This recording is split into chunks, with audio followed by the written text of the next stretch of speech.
Now we get to hear about the rules of order and decorum. Good morning. Mayor. Good morning and welcome to the Portland City Council. To testify before council in person or virtually, you must sign up in advance on the council agenda at www.portland.gov/council/agenda. Information on engaging with council can be found on the council clerk's webpage. Individuals may testify for 3 minutes unless the presiding officer states otherwise. Your microphone will be muted when your time is over. The presiding officer preserves order. Disruptive conduct, such as shouting, refusing to conclude your testimony when your time is up, or interrupting others' testimony or council deliberations will not be allowed. If you cause a disruption, a warning will be given. Further disruption will result in ejection from the meeting. Anyone who fails to leave once ejected is subject to arrest for trespass. Additionally, council may take a short recess and reconvene virtually. Your testimony today should address the matter being considered. When testifying, state your name for the record. Your address is not necessary. If you are a lobbyist, identify the organization you represent. Virtual testifiers should unmute themselves when the council clerk calls your name. Thank you.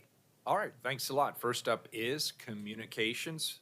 First individual, please, Rebecca, item 459. Request Michael O'Callaghan to address council regarding death. Mr. O'Callaghan, welcome back.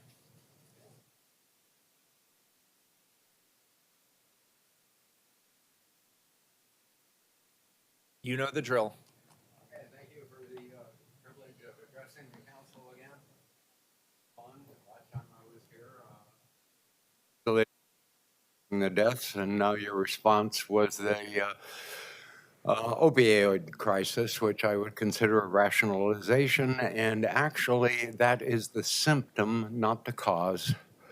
Okay, the cause is hopelessness. Okay, that's why people turn to drugs. They don't have hope. And when you steal all their stuff, they lose hope.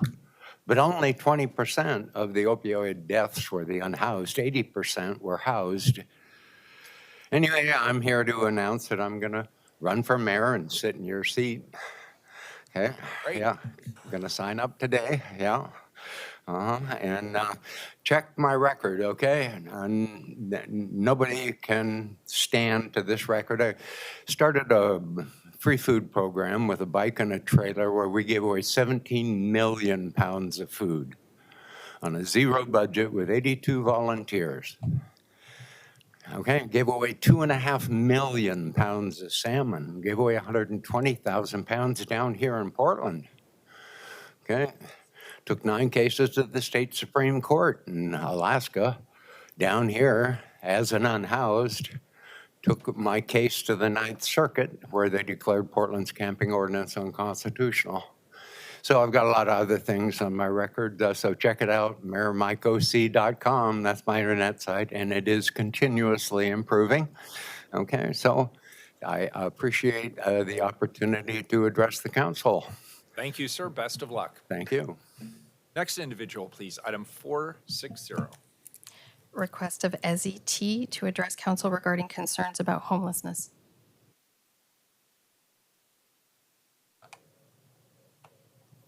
Is Ezzy online?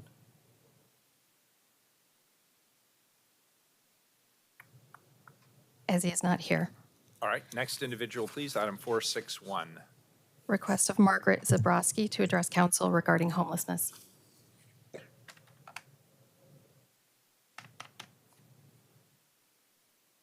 All right, item 462. Request of Anne DiElmo to address council regarding the need for safer infrastructure for active transportation. Starting to feel like a jilted lover. Yeah, she's here. She's here. Where? In Zoom. Online. Good morning, Ann. How are you today? Good morning. I am doing well. How are you? Great, thank you. Welcome. Thank you. Good morning, Mayor Wheeler and council members. Thank you so much for giving me time to speak today. My name is Andy Elmo, and I'm a resident of Woodlawn and a pedestrian, TriMet user, and fairly new cyclist. I'm here to talk about safer infrastructure in Northeast Portland. I really appreciate all the improvements that PBOT continually makes to our bike and pedestrian infrastructure, such as our incredible neighborhood greenways. But unfortunately, cars and trucks keep getting larger and drivers more distracted, putting more people at greater risk. To reach Vision Zero, we need more protected bike lanes, crosswalks, and bus and pedestrian islands, especially on high-flow streets. I live close to the Rosa Parks protected bike lane, and I'd love to see more streets like it around town. Northeast Killingsworth would be a great candidate for such infrastructure. It's a street I have to cross all the time, and where drivers tend to be less considerate and more aggressive. They rarely stop at marked intersections, let alone at unmarked ones, with showing complete disregard for Oregon law.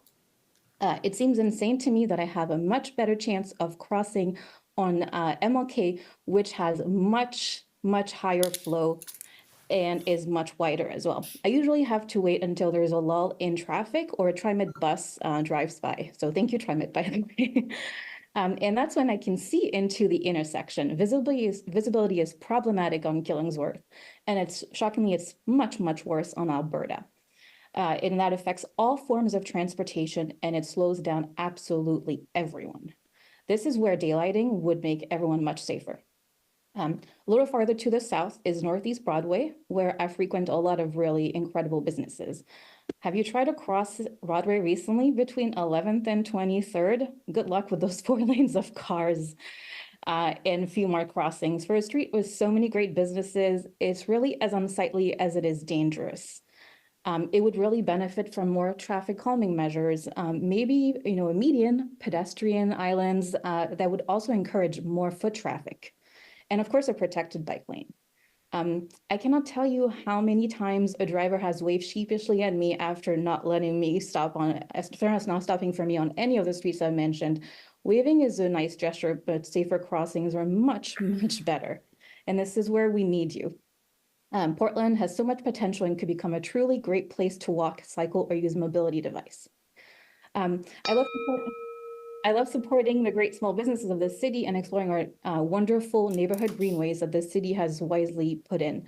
But to continue to do so, I need to feel safe. I need to feel safe on my feet or on my bike or walking to a TriMet stop. Thank you so much for listening to me today. Thank you, Ann. And I know Commissioner Mapps would like to comment as well. He's our Transportation Commissioner. Commissioner Mapps. Well, Ann, I want to thank you so much for testifying today. I'm glad that you appreciate some of the bike infrastructure and safe infrastructure that PBOT has implemented recently. I also have some good news. PBOT will be out on Northeast Killingsworth this summer, making safety improvements. Frankly, the reason why we're able to do that is through our Fixing Our Streets program, which the voters and their great wisdom passed just a couple of weeks ago. We will also be out on Northeast Broadway in the very near future, making important improvements there. I'll tell you, the only reason we can afford to pay for that is thanks to some grants that we recently received from the Biden administration. So we're moving in the right direction. We appreciate you exploring our multimodal transportation system, and I very much appreciate you being here today. Thank you so much. Sure. Thank you, Ann. Next individual, please, item 463. Request of Donalda Weiss to address council regarding gun violence. Donalda has not joined us online. All right, so we're obviously a little bit ahead of schedule. Why don't we go to the consent agenda? Rebecca, have any items been pulled off of the consent agenda? No. Please call the roll. Ryan? Aye. Gonzalez? Aye. Maps? Aye. Rubio? Wheeler? Aye, the consent agenda is adopted, and our next time certain is in 3 minutes. We'll take a 3-minute recess.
Authorize the Elliott Area Parking Permit Program as the new area parking permit pilot directed by council and the Centers and Corridors Parking Management Toolkit. Commissioner Maps. Colleagues, this item comes to us from PBOT. This ordinance authorizes the city to create a new parking permit area in the Elliott neighborhood. Here's some background on this ordinance. Now, we all know that sometimes when people attend events at the Moda Center and the Memorial Coliseum, they park on residential streets in the Elliott neighborhood, which makes it hard for residents to find on-street parking. The plan this council is being asked to approve is designed to improve parking management in the Elliott neighborhood, especially when there are events at the Moda Center and Veterans Memorial Coliseum. Here today to tell us more about this ordinance, we have Rayleigh Stark, a parking district project manager with PBOT, and we have Kristen Aldrin, a parking operations program manager also with PBOT. Welcome. Thank you. Good morning, Mayor and Commissioners. Morning. Next slide, please. Rayleigh. Next slide. Before we go into the Elliott pilot, I wanted to give you a bit of background on why we manage parking in the city of Portland. Good parking management can encourage people to use buses, bikes, or walk instead of driving. It helps keep the city clean and makes it easier to get around. It also supports local businesses because people can find parking and visit shops and restaurants more easily. As shown on this slide, parking management is included in many plans and policies that guide our work. Next slide. Why we're here. The Area Parking Permit Program was established in 1981, and it helps residents address the impacts of commuter parking in neighborhoods. This is accomplished through permit systems that limit visitor parking. Residents and employees within an area then can have the option to purchase permits to park beyond the visitor limits. 35 years later, in 2016, Council approved the Centers and Corridors Parking Management Toolkit, which authorized new tools to manage parking with the goal of reducing on-street parking demand. This paved the way for PBOT to alleviate parking constraints that can't be addressed with the traditional area parking permit program. And in 2018, Council directed PBOT to initiate two pilot programs, the Elliott Permit Program, which is what we will be presenting to you today, was the first program, the pilot, that evolved from that directive. And the second one is the Boise Parking Management Plan, which is currently underway. Rayleigh will now explain the proposed pilot program. Can I jump in here real quick? Commissioner Ryan, do you have your I'm hands up? just so curious about something. Thanks for this presentation. I'm sorry I'm interrupting so soon. It was established in 1981, correct? Yeah. And then in 2016, that's when this, so did anything happen? What happened between 1981 and 2016? We have 18 different area parking Oh, permits okay, that were there's 18. established. Yeah, there's already 18, Okay. but it's constrained because the 1981 program is designed to address commuter parking, and it successfully has done that. So 18 zones have been established since then. I knew there was some missing bullets between that, and so that helped immensely. Thanks. Next slide, please. Good morning. After several requests from the Elliott neighborhood to help manage parking, one failed attempt at creating a permit program using the traditional area parking permit rules in 2019, PBOT established the Lloyd Event District in 2022 and committed to work with the Elliott neighborhood to address impacts. At that point, PBOT convened a task force of residents and businesses that met 12 times over the course of 17 months to study parking in the Elliott neighborhood and the impact large events have in and around the Moda Center. The task force were mostly residents, and they have lived in the neighborhood anywhere from 1 to 41 years. And we also had business owners, employees, renters, a representative from Legacy Emmanuel, and land use chair of the Elliott Neighborhood Association. Data showed that demand for parking is low to moderate on a typical day, as you can see on the left in green. However, during event hours, or during evening hours on event days at the Moda Center, the data showed a significant impact, as you can see on the right in red. Parking is extremely constrained on event days. Next slide. In early 2024, ballots were sent to each household in the proposed permit area, bordered by Flint to the west, Russell on the north, MLK on the east, and Schuyler to the south.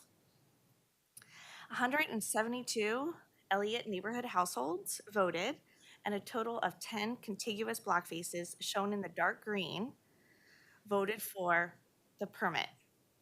And this met the minimum requirements established by the task force to form a permit area. Next slide.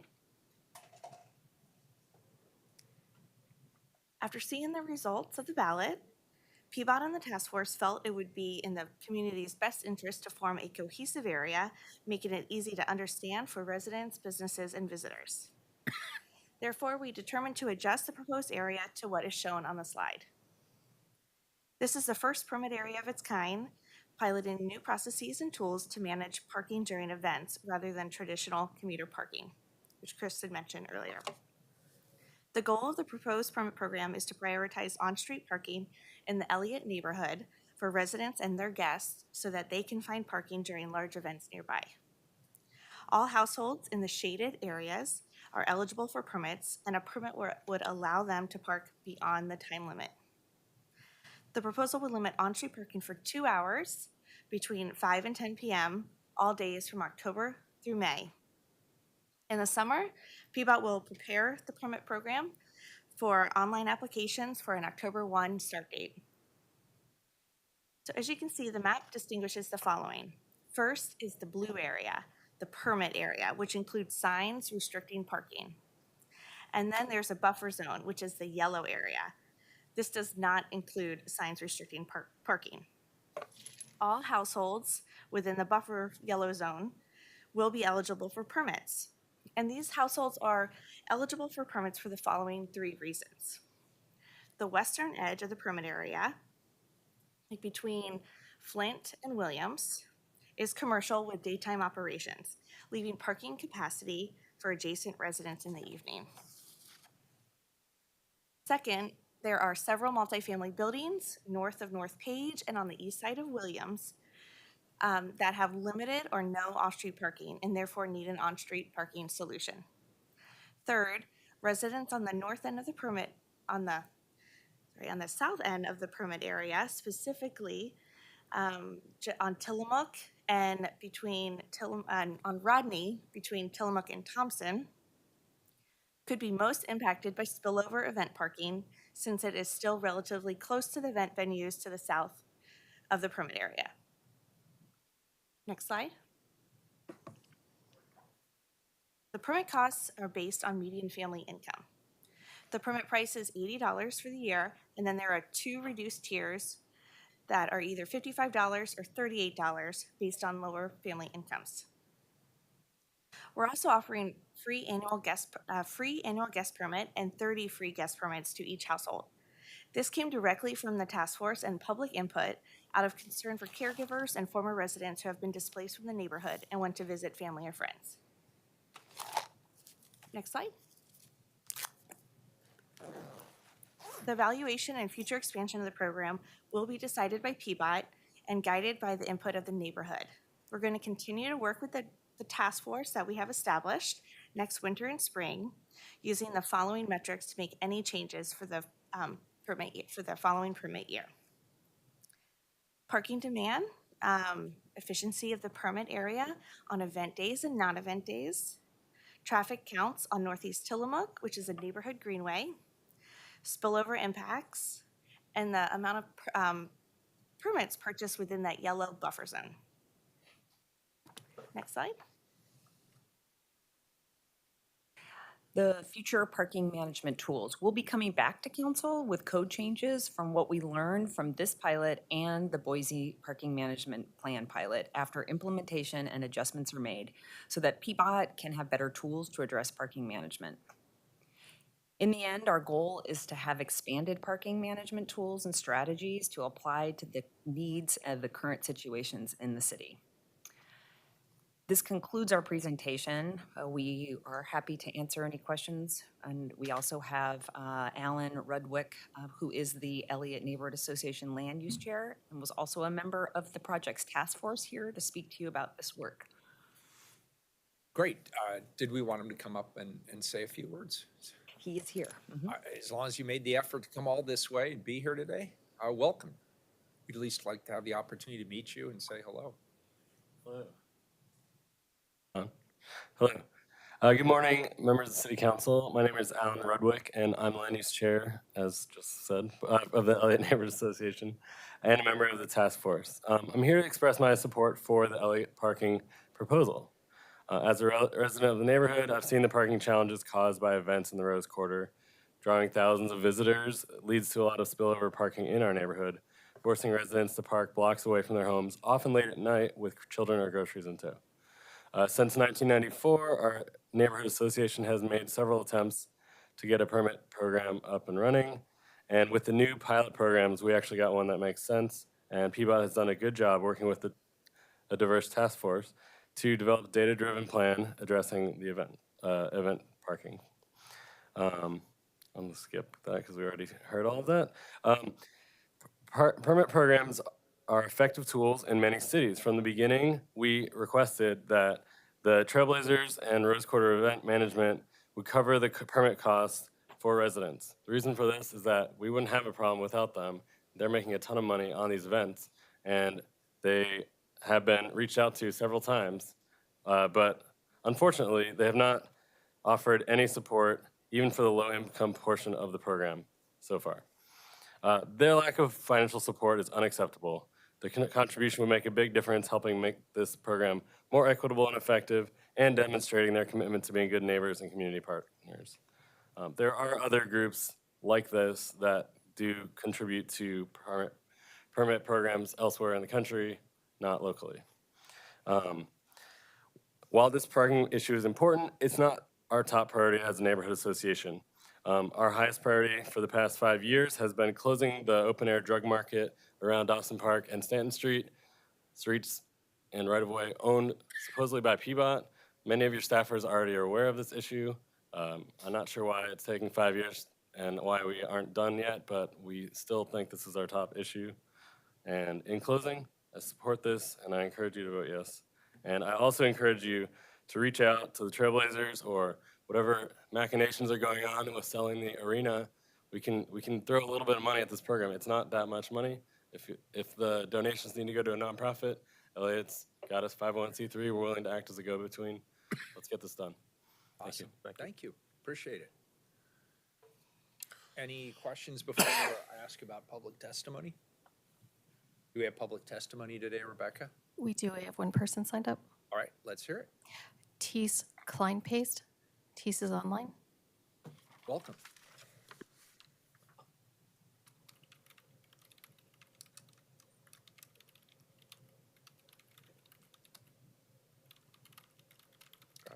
Close. Tees, you just muted yourself. Can you unmute? There you go.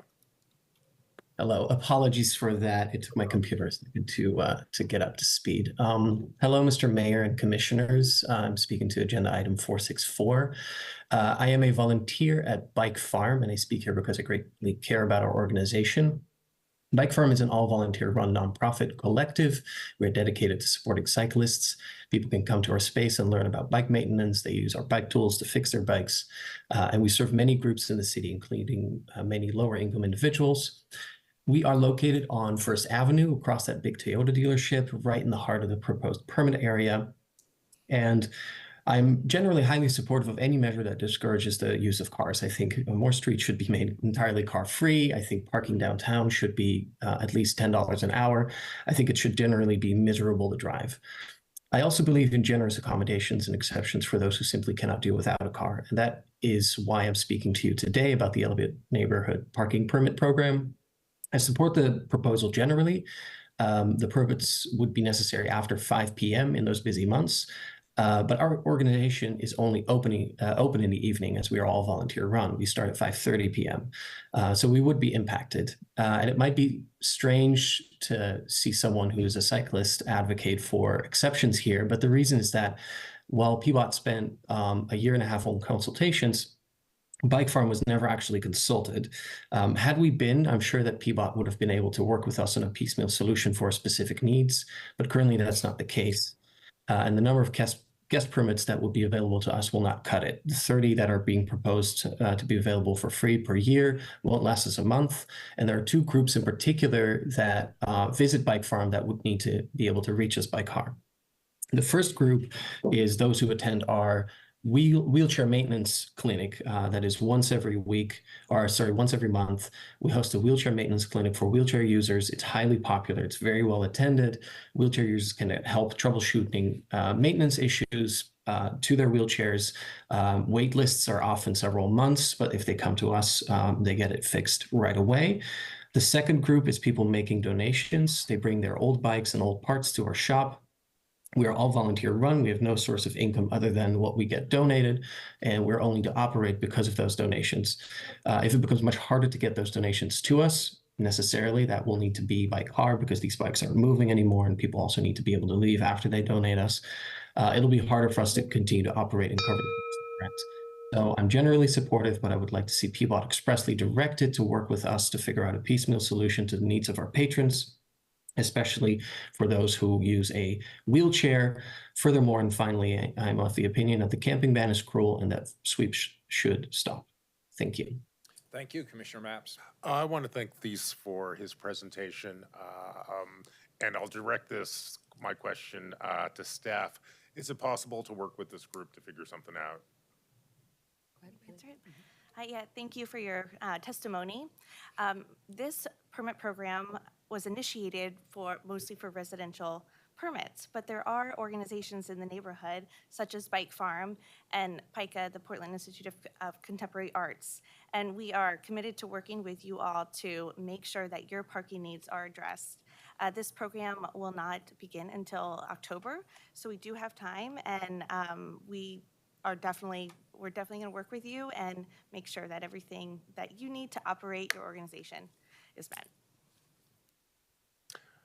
Great. Thank you, and thanks to PBOT for your responsiveness in this space.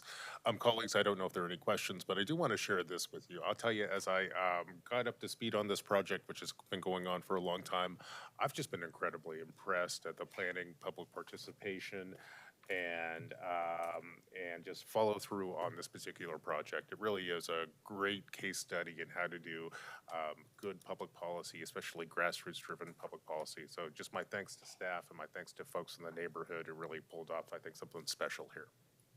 Thank you. Great. Thank you, Commissioner Ryan. Yeah, first of all, thank you, Commissioner Mapps and PBOT staff, Rayleigh and Kristen and Alan. It was helpful to have your testimony for sure. I'm supportive of this. I just have a couple of questions so I understand it better. And also, I really like the free permits and guest permits that you're offering to the residents. That seems thoughtful. Is the pilot going to be tested when? So it'll start in October, and then we're going to do a series of evaluations. So around December, we'll be looking at traffic counts on Northeast Tillamook. And then around March, we'll be doing more evaluation where we do a data collection to look at parking occupancy to see what the effectiveness of the permit program is. And then we plan to do a write-up in the spring, noting if we think there should be any further expansion or if there's anything that needs to be modified. And so, Rayleigh, you definitely timed it with the peak of the Blazer season. That's right. Mm-hmm. All right, cool. And then my other question is, I'm curious now about the one Timber Stadium. I just call it Timber Stadium. I can't keep track of who has the naming rights. When did that get established for Goose Hollow? Oh, it was they have one, right? while ago. What's that?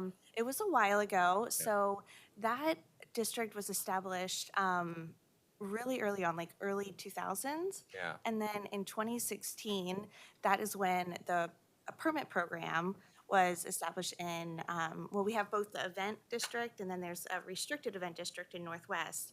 So they've been around for years. I think that's why the chronological bullets earlier confused me because I kept thinking of that one. Oh, yeah. And they're not the same exact thing?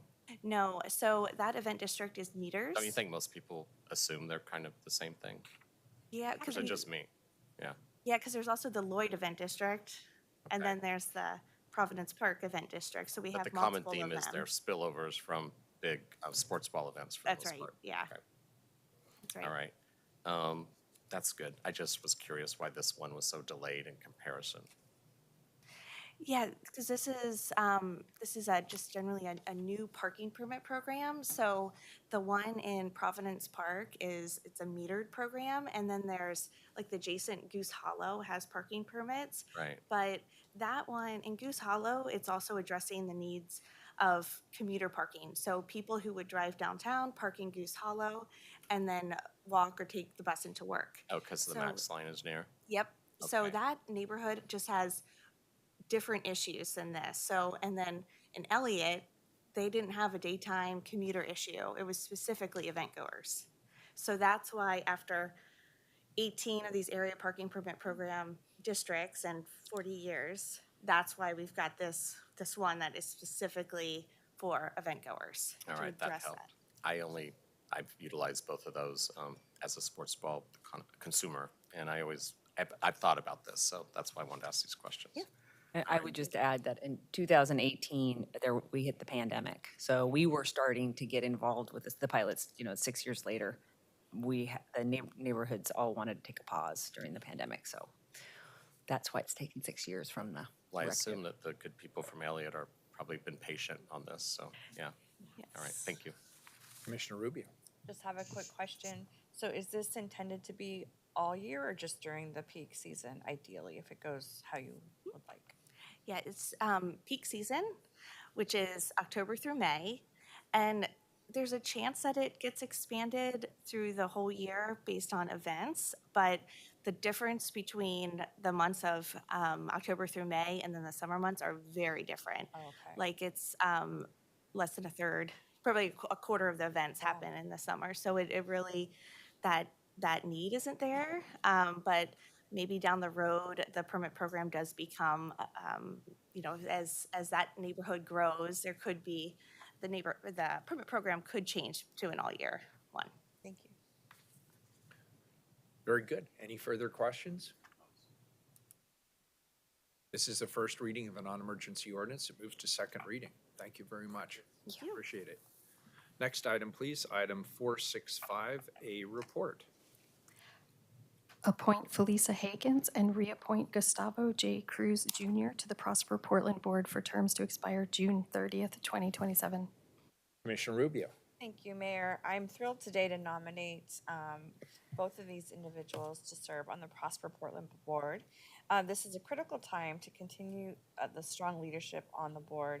In April of 2023, City Council adopted Advance Portland, a call to action to build a more inclusive, prosperous, competitive, and future-ready city focused on economic growth. And while Advance Portland is a citywide strategy that relies on other public, private, and nonprofit partners, Prosper plays a crucially important leadership role in implementing this 5-year strategy. The mayor and I both believe that Tavo and Felisa have demonstrated the values, work experience, and volunteer service to guide Prosper Portland through this pivotal period of our city's future. I'd also like to note that Tavo has served on the Prosper Portland Board since 2015, and this will be his 4th term. We're so grateful for his steadfast leadership and are particularly appreciative that he's willing to serve during a period of significant change within the city over the next few years. So with that, I'd like to ask Felisa to come up and say a few words. Welcome.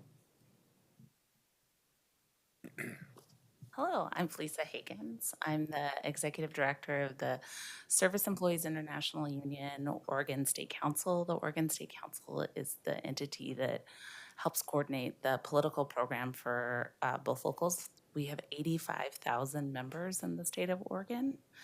And we're the largest union in Oregon and nationally. And I am incredibly excited about this opportunity to serve on the Prosper Portland Board. I love the city of Portland and will continue to love the city of Portland.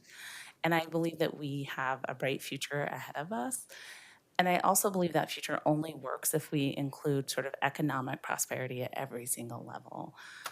I also really like development, which I think is a weird thing thing, and people don't expect that from me, I would say. But I believe that if we develop a city, a beautiful city that's an equitable city for everyone, we could be a model not only for the nation like we have been in the past, but will continue to be in the future, and a model for the world. And so I really look forward to serving on the Prosper Board to make that vision come true. And I'm happy to answer questions. What do you see as the priority for the board going forward? Oh my gosh, well, I'm looking forward to my board orientation will be my first priority if I'm appointed.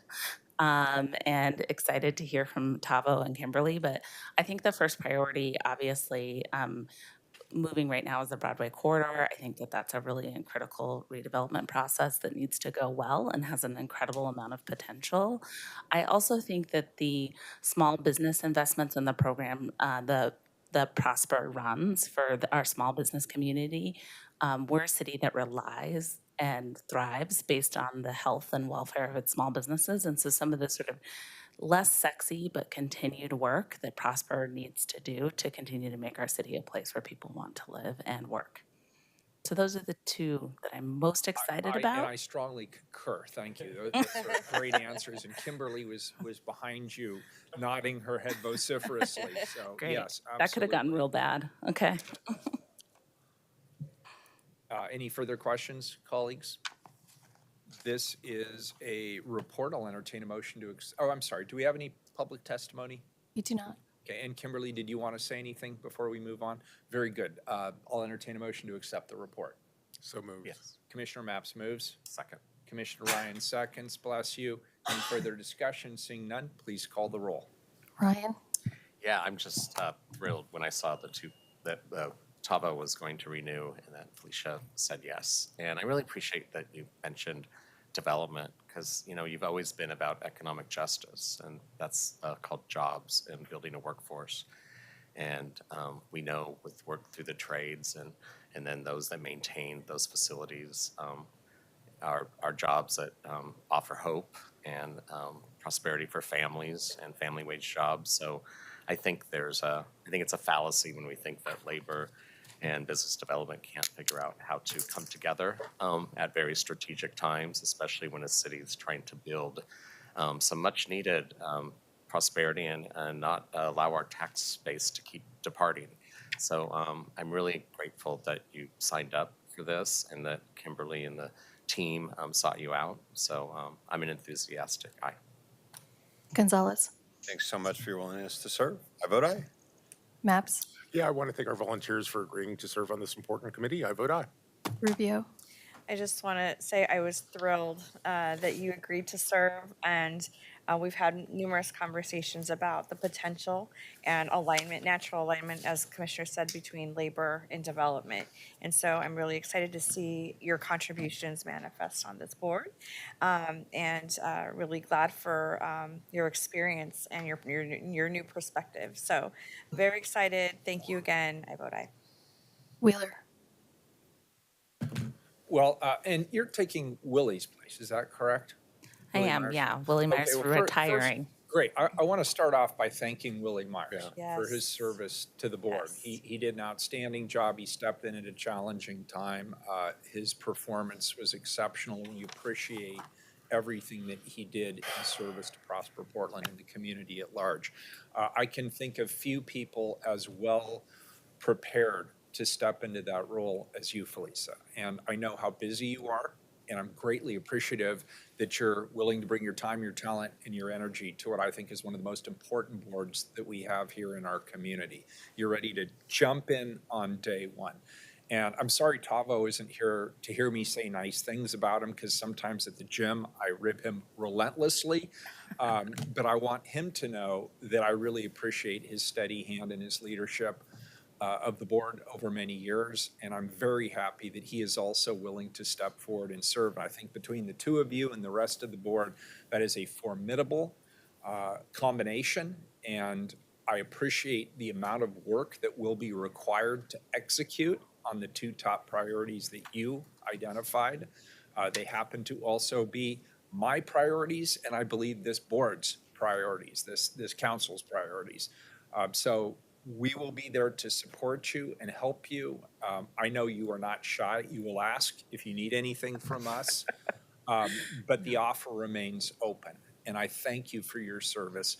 I am happy to vote aye, and the report is accepted and the appointments are approved. Thank you. Well, thank you. I look forward to the work. Yeah, thank you for being here today. 1 second, colleagues. Just want to make sure I got my talking. Could you do me a favor, Rebecca, and read item 466? Amend council impact statement to include economic impact analysis of any proposed regulatory changes. And Commissioner Rubio, I believe you're, Yes, I would like to pull this back to my office. My intention is to bring it back next week, but we need some more time. point of order. Commissioner Maps. I understand what we're doing here. It's also a time certain. Is that fine? I'll refer that to legal counsel.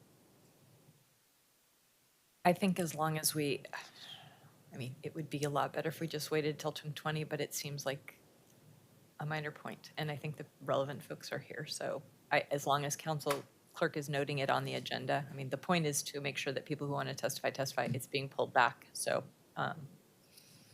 note it on the agenda and let's call it good. Okay, great, thank you. We will move to item 477 of the regular agenda. Authorized letter of agreement with Portland Firefighters Association, International Association of Firefighters, Local 43, to settle an unfair labor practice complaint. Colleagues, this ordinance resolves an unfair labor practice complaint from the Portland Firefighters Association. Chief Deputy City Attorney Heidi Brown is here to walk us through the ordinance. Welcome, Heidi. Thanks for being here. Thank you, Mayor. Good morning. Good morning, Commissioners. Good to see you all today. This ordinance is a settlement of, as the Mayor said, an unfair labor practice complaint. It's a relatively minor amount. Basically, as background, there was an arbitration award where the city and the union disagreed on what the meaning was, and we reached out to the arbitrator who had retained jurisdiction to answer questions. And unfortunately, we're not sure what happened, but the arbitrator just was non-responsive and has now withdrawn from taking cases. I don't know if something health-wise happened or what exactly. However, he was unable to answer our question. So the union filed the unfair labor practice complaint to get an answer. And we were able to find, there were a number of allegations in there, and we kind of came to this settlement agreement, which involves paying $5,000 in attorney fees, and then also reinstating 72 hours of sick leave for the firefighter, which is 3 full days for firefighters, given the schedule that this firefighter is on. And we ended their probationary period about 3 months earlier than usual. So that's the settlement. I'm happy to answer any questions if any of you have any. Colleagues, any questions? Do we have public testimony? We do not. Is an emergency ordinance. Please call the roll. Ryan? Aye. Gonzalez? Aye. Maps? Aye. Rubio? Aye. Wheeler? Aye. The ordinance is adopted and the settlement's approved. Thanks, Heidi, for your good work on that. Thank you. Appreciate it. Colleagues, next we will move to item number 476. This is a proclamation. Proclaim June 2024 to be Portland Pride Month. Colleagues, our next item proclaims June as Portland Pride Month in Portland. First, I'm going to pass it over to Commissioner Ryan. Thank you, Mayor. I was adjusting to where we were. 1 second. It gives a chance for people to gather. Great. So, well, I actually had to take a moment and reflect when I turned to prepare for this item. As an elder queer living in this city, a city known as a safe place for LGBTQI+, it can be relatively easy to believe that the fight is nearly over, or the urgency less important now than in the past. But that's my privilege speaking, and I'm reminded of the trans person who lives in most states in our country, or in rural Oregon, or in a neighborhood in Portland who does not feel safe to be themselves. I'm reminded of my spouse, who is a non-binary out teacher, a counselor, actually, in a local high school. Their students enjoy the benefits of someone who looks and feels like they do, who speaks Spanish and then English, pivoting to add value. Then I'm reminded many students are forced to make it through the day feeling unsafe and unseen. They don't have an out counselor at their school. Though we have come a long way from the days of my youth, there is still more work to be done, and we must be vigilant and keep our hearts full of compassion and kindness and courage. I'm now pleased to introduce Lex Yakin. I always feel like I mess up your last name. Yakowski. Yakashowski. Oh, we're getting there. The policy analysis from the Bureau of Equity and Human Rights. And you've been here, what, 3 years now? 3 years. Yeah. Happy And Pride to me. It's so great to have you here, Lex. It's always good to see you. And please take it away. Thank you. Thank you all. Thank you, Council. Good morning, City Council. My name is Lex Yakashowski. I use they, them pronouns. And I'm the city's senior LGBTQ IA2S+ policy analyst in the Office of Equity and Human Rights. Thank you for having me here today. Happy Pride. First, I'd like to thank you all for your staunch leadership in investing in the work of LGBTQ IA2S+ equity here at the City of Portland. We're proud of the fact that while so many other jurisdictions across the country are tearing down progress, that we here at the city are building equity. I'm thrilled today to honor our annual Pride Proclamation alongside the Queer Alliance Employee Resource Group. We have some members here today and some other esteemed community members. I'm excited to be joined by a cohort of members from the incredible and esteemed Portland Lesbian Choir, from a representative with our Oregon Pride in Business, which is our state's LGBTQ Chamber of Commerce, and from our city's own LGBTQ historian. So without further ado, I'd like to invite our members of the Portland Lesbian Choir up to the dais. And I'd also like to introduce Mary McCarty, the choir's artistic director, to share a few words before we are graced with their performance. Welcome, Mary. Thank you, Lex. My name is Mary McCarty. I use she, her pronouns, and I'm the artistic director of the Portland Lesbian Choir. We're thrilled to be here today. This is only a small portion of our choir. We actually have 150 singing members, and we only could fit 20 in this morning. So we're going to sing two songs. The first is How Could Anyone? It's a song by Libby Roderick that we use as a song of healing and hope within our community. And we're really, we often tear up whenever we sing it. It's a song of inclusivity and hope. And then the second song we're going to sing is one that's coming from our upcoming concert, which is called Love Who You Love. We'll be at First United Methodist Church on June 14th and 15th. plchoir.org if you want to learn more about that. It's I'm Coming Out.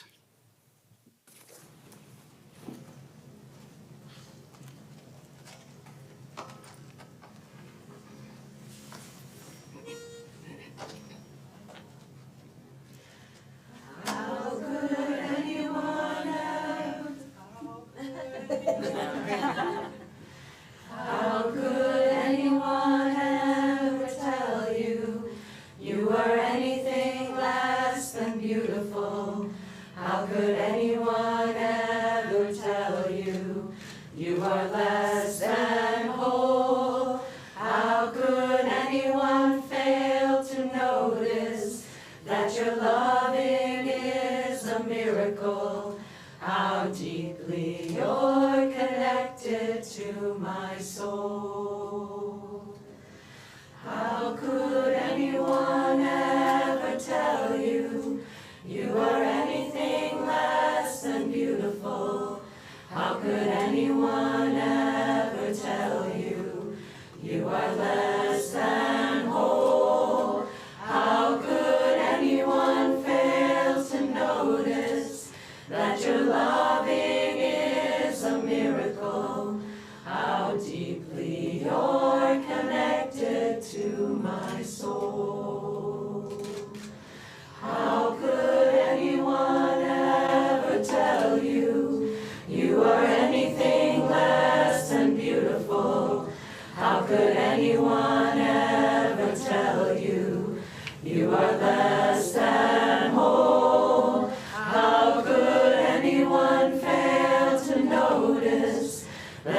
let it show. I'm coming out. I want the world to know. Got to let it show. I've got to show the world all that I want to be and all my abilities. There's so much more to me. Somehow I've got to make them just understand. I've got it well in hand, and oh, how I have planned. I'm spreading love, there is no need to fear, and I just feel so good every time I hear I'm coming out.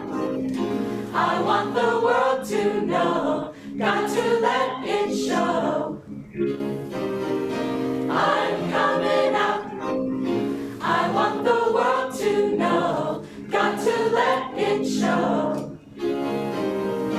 I'm coming out.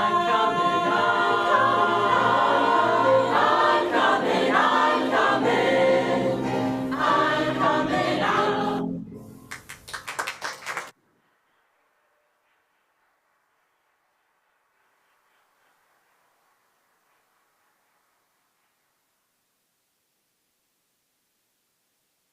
Awesome. Appreciate it very, very much.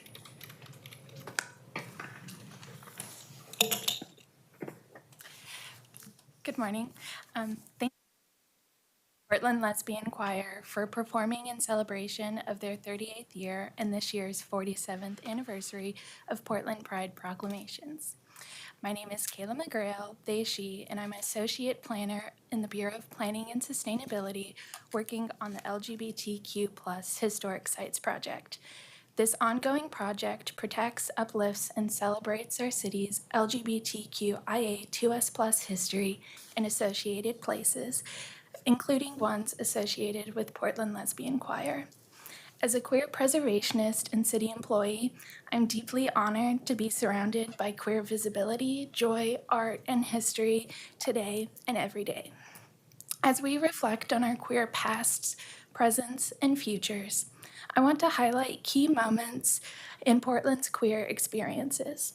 Starting in 1971, Oregonians have celebrated some sort of pride event.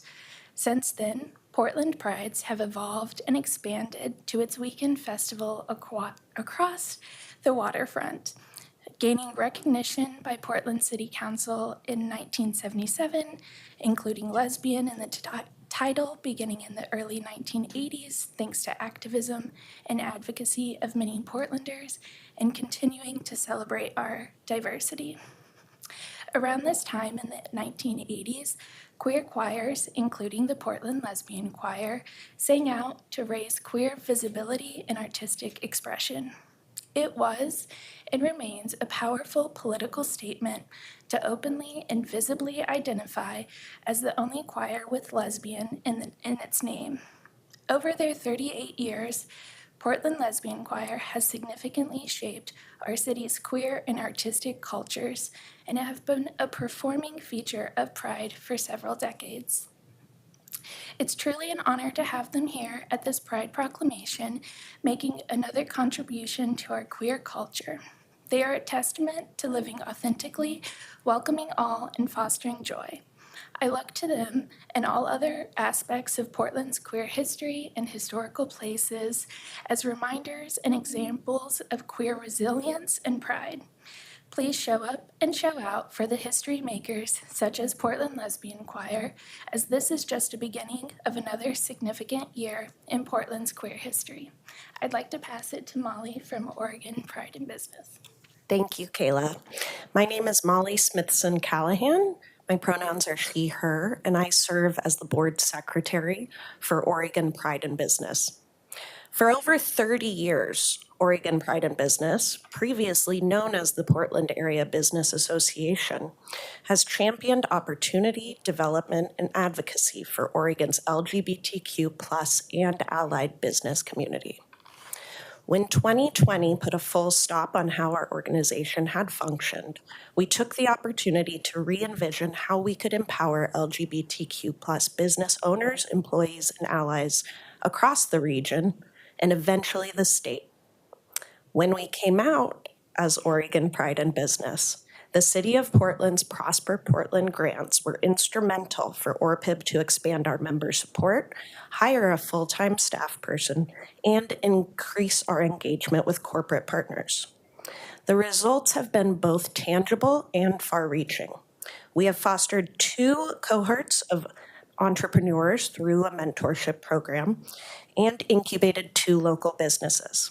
We launched our Career Readiness Program, a series of free, inclusive online workshops that provide skills and encouragement for folks to enter or re-enter the workforce. The city's commitment to marginalized communities is clear through its continued support of the Office of Equity and Human Rights. This year, it's been an honor to work with this office on our upcoming Pride and Policy Inclusivity at Work seminar, which will empower participants to initiate positive change within their own organizations and beyond. So what's next? Oregon Pride in Business and the National Gay and Lesbian Chamber of Commerce would like to work with the city to add certified LGBT business enterprises to the qualified types of minority business enterprises that can register and access business contract opportunities within the city of Portland. Last week, we also announced our statewide expansion plan, beginning with establishing an advisory board. This group of professionals will help build 13 regional chapters across Oregon and Southwest Washington. We look forward to partnering with the city and our leaders to build a Portland affiliate chamber that focuses on serving the unique needs of our local economy. A lot of people say vote with your dollar. Portlanders do that by supporting LGBTQ+ owned and allied businesses, many of whom are members of Oregon Pride in Business. But we also expect the Portland City Council to support our community with the taxes that we pay. Portland has the largest percentage of LGBTQ people out of all major US cities, and we continue to grow in numbers.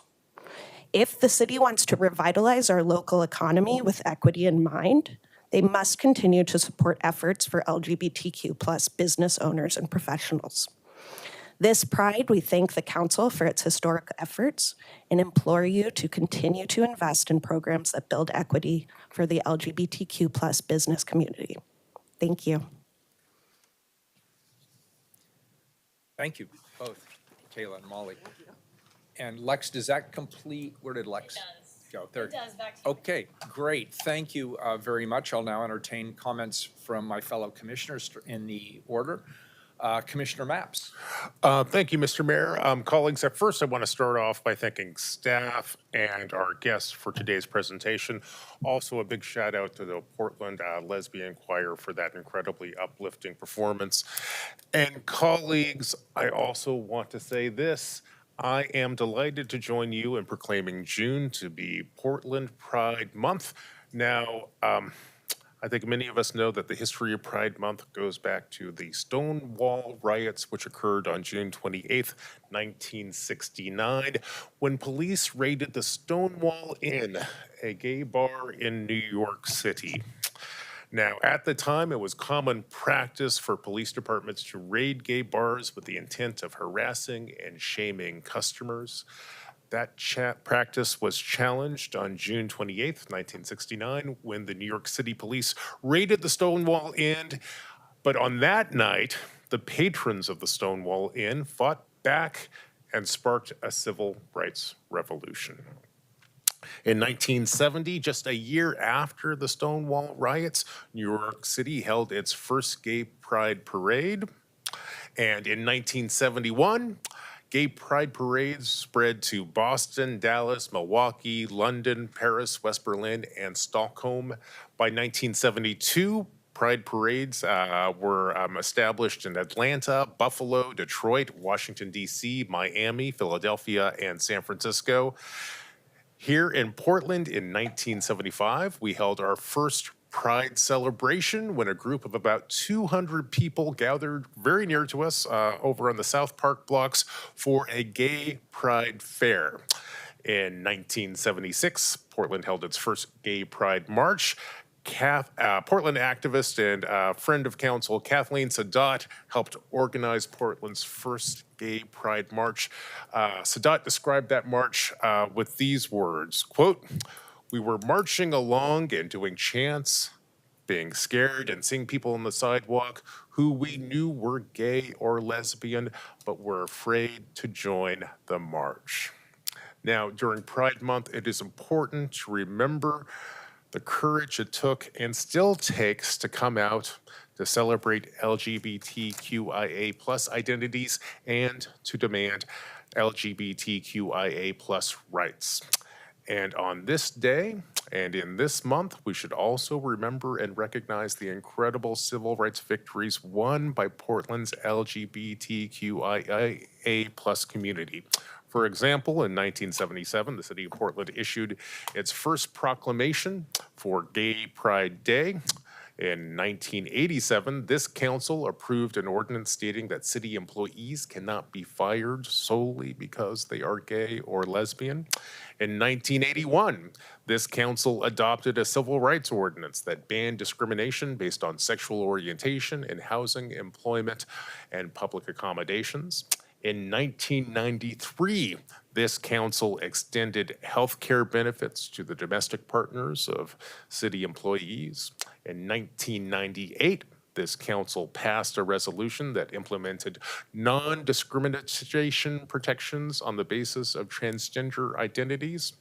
And as we know, in 2008, Sam Adams was elected mayor of Portland, which makes him the first openly gay mayor of a major U.S. city. And in 2020, our colleague and friend Dan Ryan was elected to this council. And I will remind us that with this budget that I believe we're going to pass next week, this council voted to maintain staffing levels for the city's LGBTQIA plus program despite intense pressures on our city's budget. Now, to sum up, today we're nearly 50 years removed from Portland's first Pride event. Over that half century, much progress has been made, but much work remains to be done. For example, violence against members of Portland's LGBTQIA plus community continues to run rampant. Employment and housing discrimination against members of the LGBTQIA plus community are still common, and our healthcare system continues to fail our LGBTQIA plus neighbors. So while there is much to celebrate this Pride Month, it is also important to remember that there are many battles ahead. That's why I want to take this moment to urge all Portlanders to celebrate Pride Month.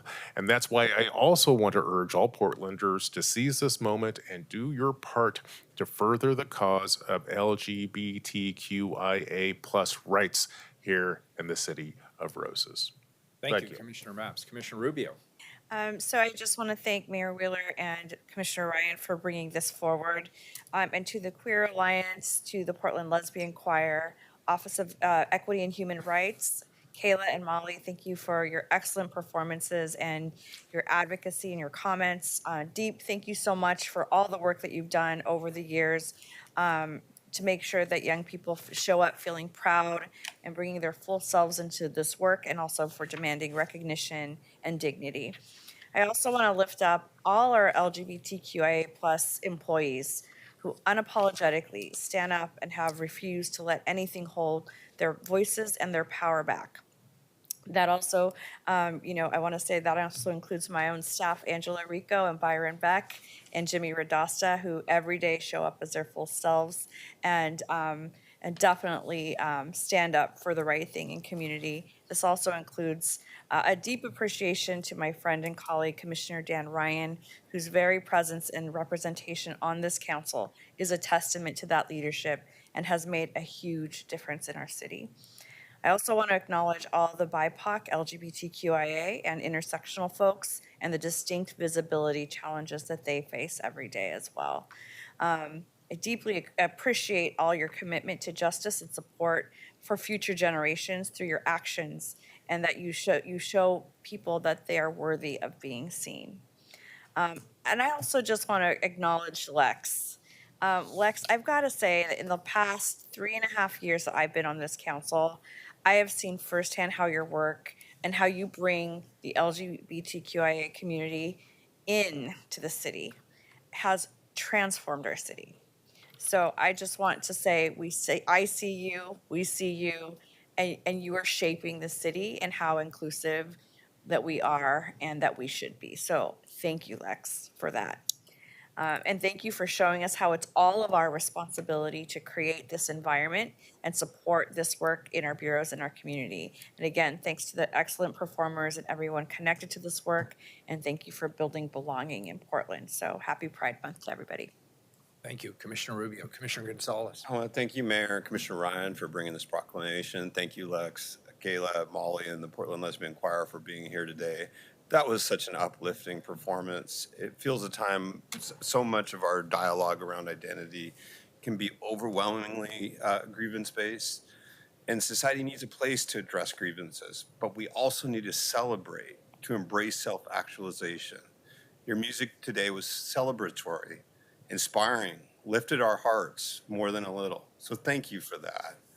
I'm thrilled to join in proclaiming June to be Pride Month here in Portland. My colleagues have done a good job of highlighting the history of Portland in this area in support of community. So I just want to call out as other jurisdictions pass legislation that discriminates and excludes. As Portlanders, we say, not here, not ever. This is a city of acceptance, of love. We appreciate and support this community. With that, I'm happy to proclaim June as Pride Month and look forward to the official weekend of celebration next month. Thank you. Thank you, Commissioner Gonzalez. Commissioner Ryan. Yes, thank you, Mayor, and thank you, colleagues, for all those wonderful words, and always appreciate the history lesson that you provide, Commissioner Maps. To Lex, the Queer Alliance team, there's many here, the Lesbian Choir, especially the Artistic Director, Mary McCarty, Kayla.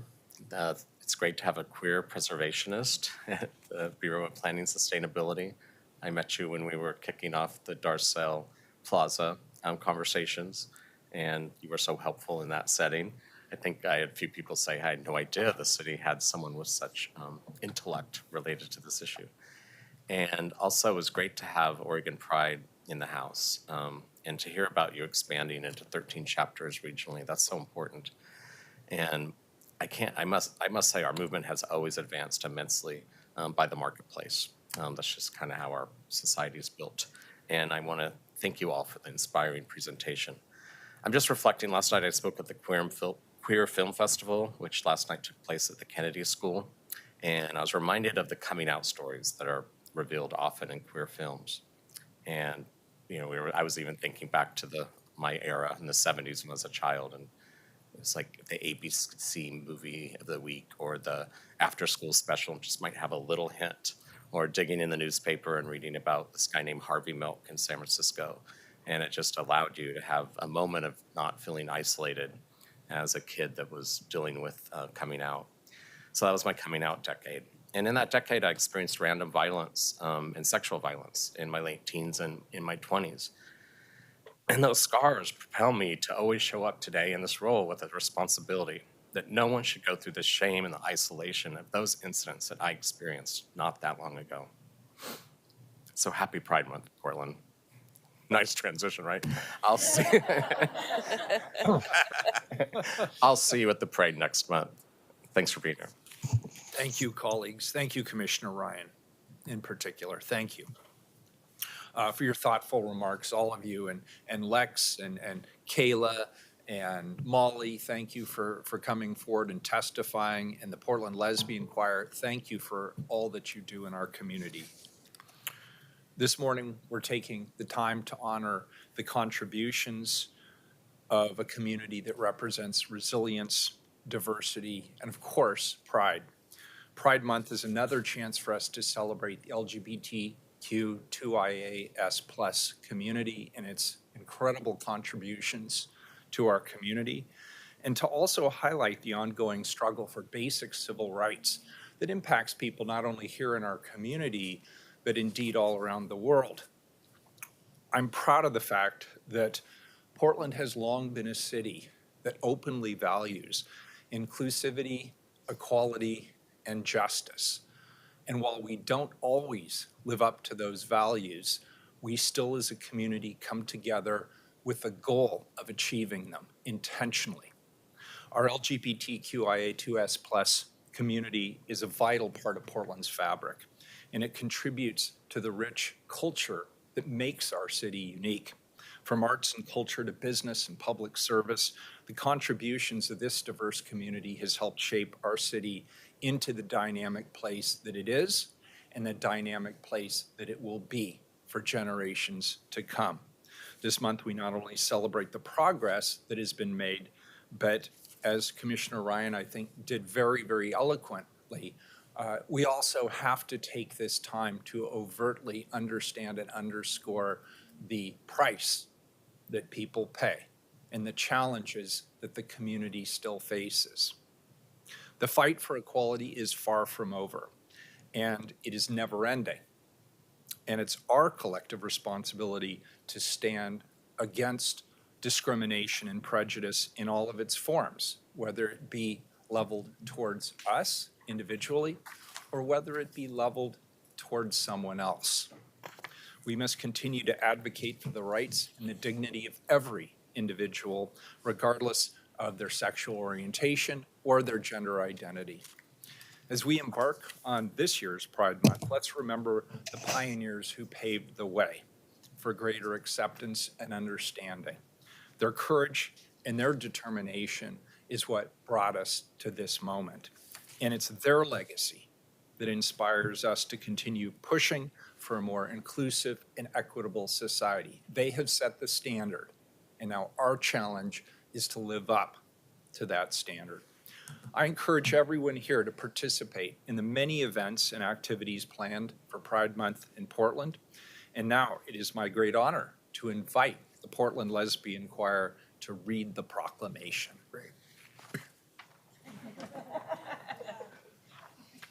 And thank you so much for being here and taking time today to do this.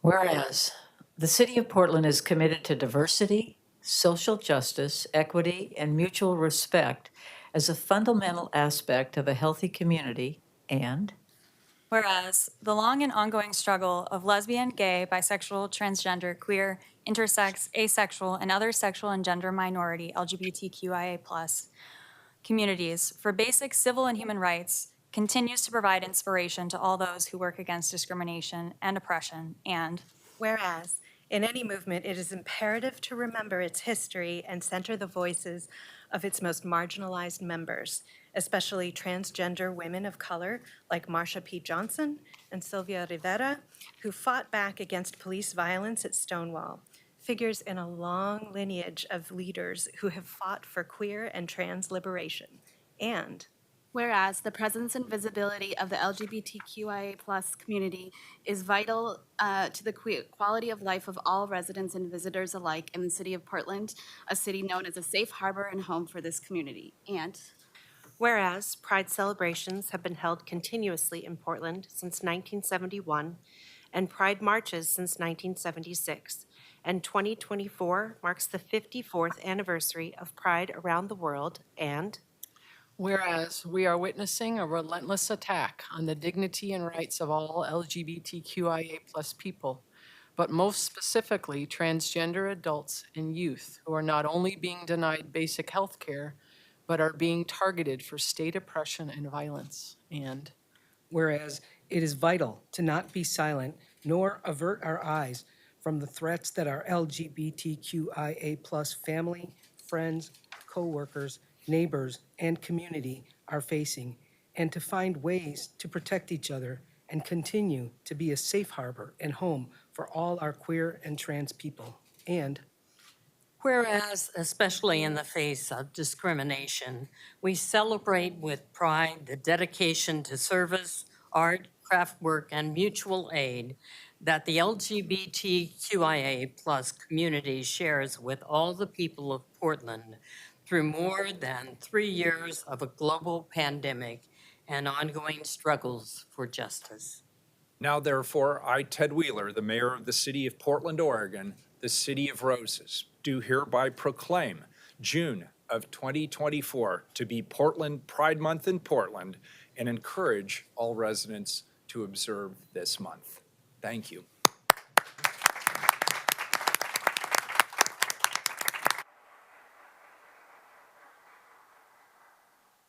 Can we take let's take about a 6-minute recess. We'll reconvene just a couple of minutes before the top of the hour. We're in recess. Sure.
467.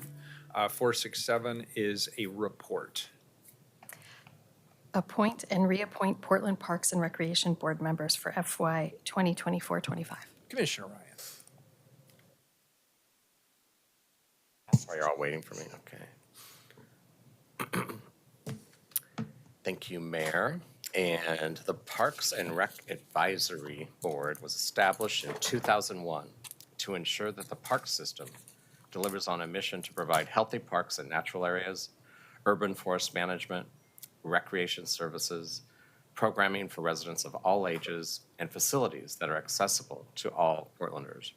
This year, the board has 3 positions to fill and 3 positions to renew. The nominating committee reviewed 19 applications, thank you everyone who applied, and they interviewed 7 candidates.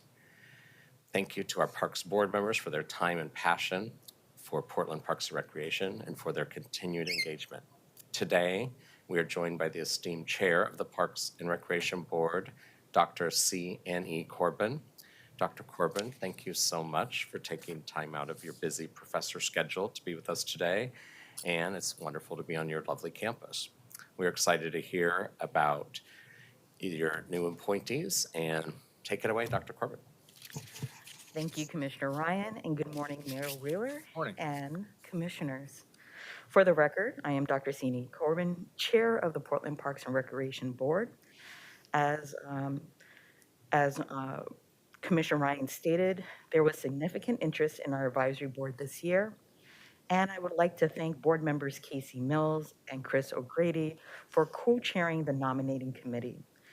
There were many exceptional candidates, and we're excited to recommend for appointment 3 members who add skills and experience that help the board better reflect the makeup of our city.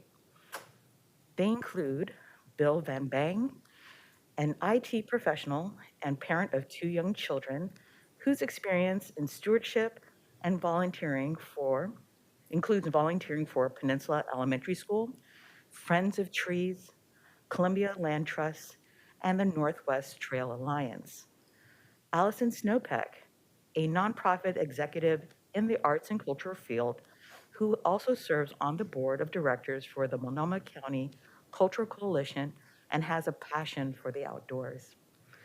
Samara Kanal, a manager of advisory boards and commissions in the city's Community Safety Division and co-founder of the Northwest Association for Global Affairs. These appointees will replace 3 members of the board, and I would like to take this time to recognize Bonnie G. Yosick, who served on the board for 6 years and will end her term on June 30th, 2024. Within her tenure, she held numerous leadership positions, including vice chair and chair during the COVID pandemic, when the board continued their work online and urban public park systems were fully acknowledged as critical natural resource, a vital infrastructure, and crucial for supporting health and well-being. 2 members of the board, Alana Pertolgini and Jonathan Beckhart, made the hard decision to resign prior to their term completion. I trust and believe they will continue to serve Portland and parks at a different capacity. 3 current members of the board, Casey Mills, Sabrina Wilson, and Sue-Ann Ho, are due for reappointment with the terms ending on June 30th, 2027. Mills and Wilson will be serving their 2nd full term, and Ho, who is completing a partial term appointment, will be serving her 1st full term on the board. I look forward to continuing to work alongside them. I know that this board's advocacy and collaboration will be important for the success of a sustainable future for parks, and on behalf of myself, the board, and the Portland Parks and Recreation Bureau, we are looking forward to welcoming these community members joining the board. I understand that Portland Parks and Rec has submitted a report for these appointments and reappointments for your consideration, and I strongly encourage your support and approval. Thank you. Thank you.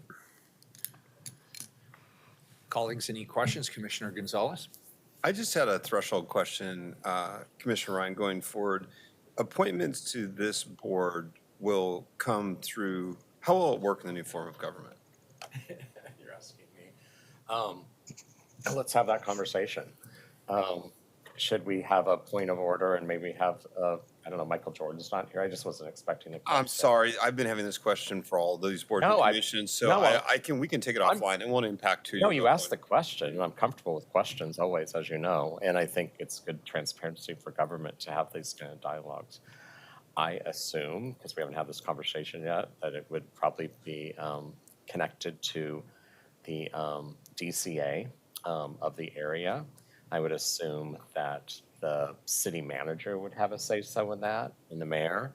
And then maybe, I'm just thinking out loud here, that this new form of government, then the city council would have that come to the meeting, and then they would most likely usually approve it with all of that vetting that went on prior.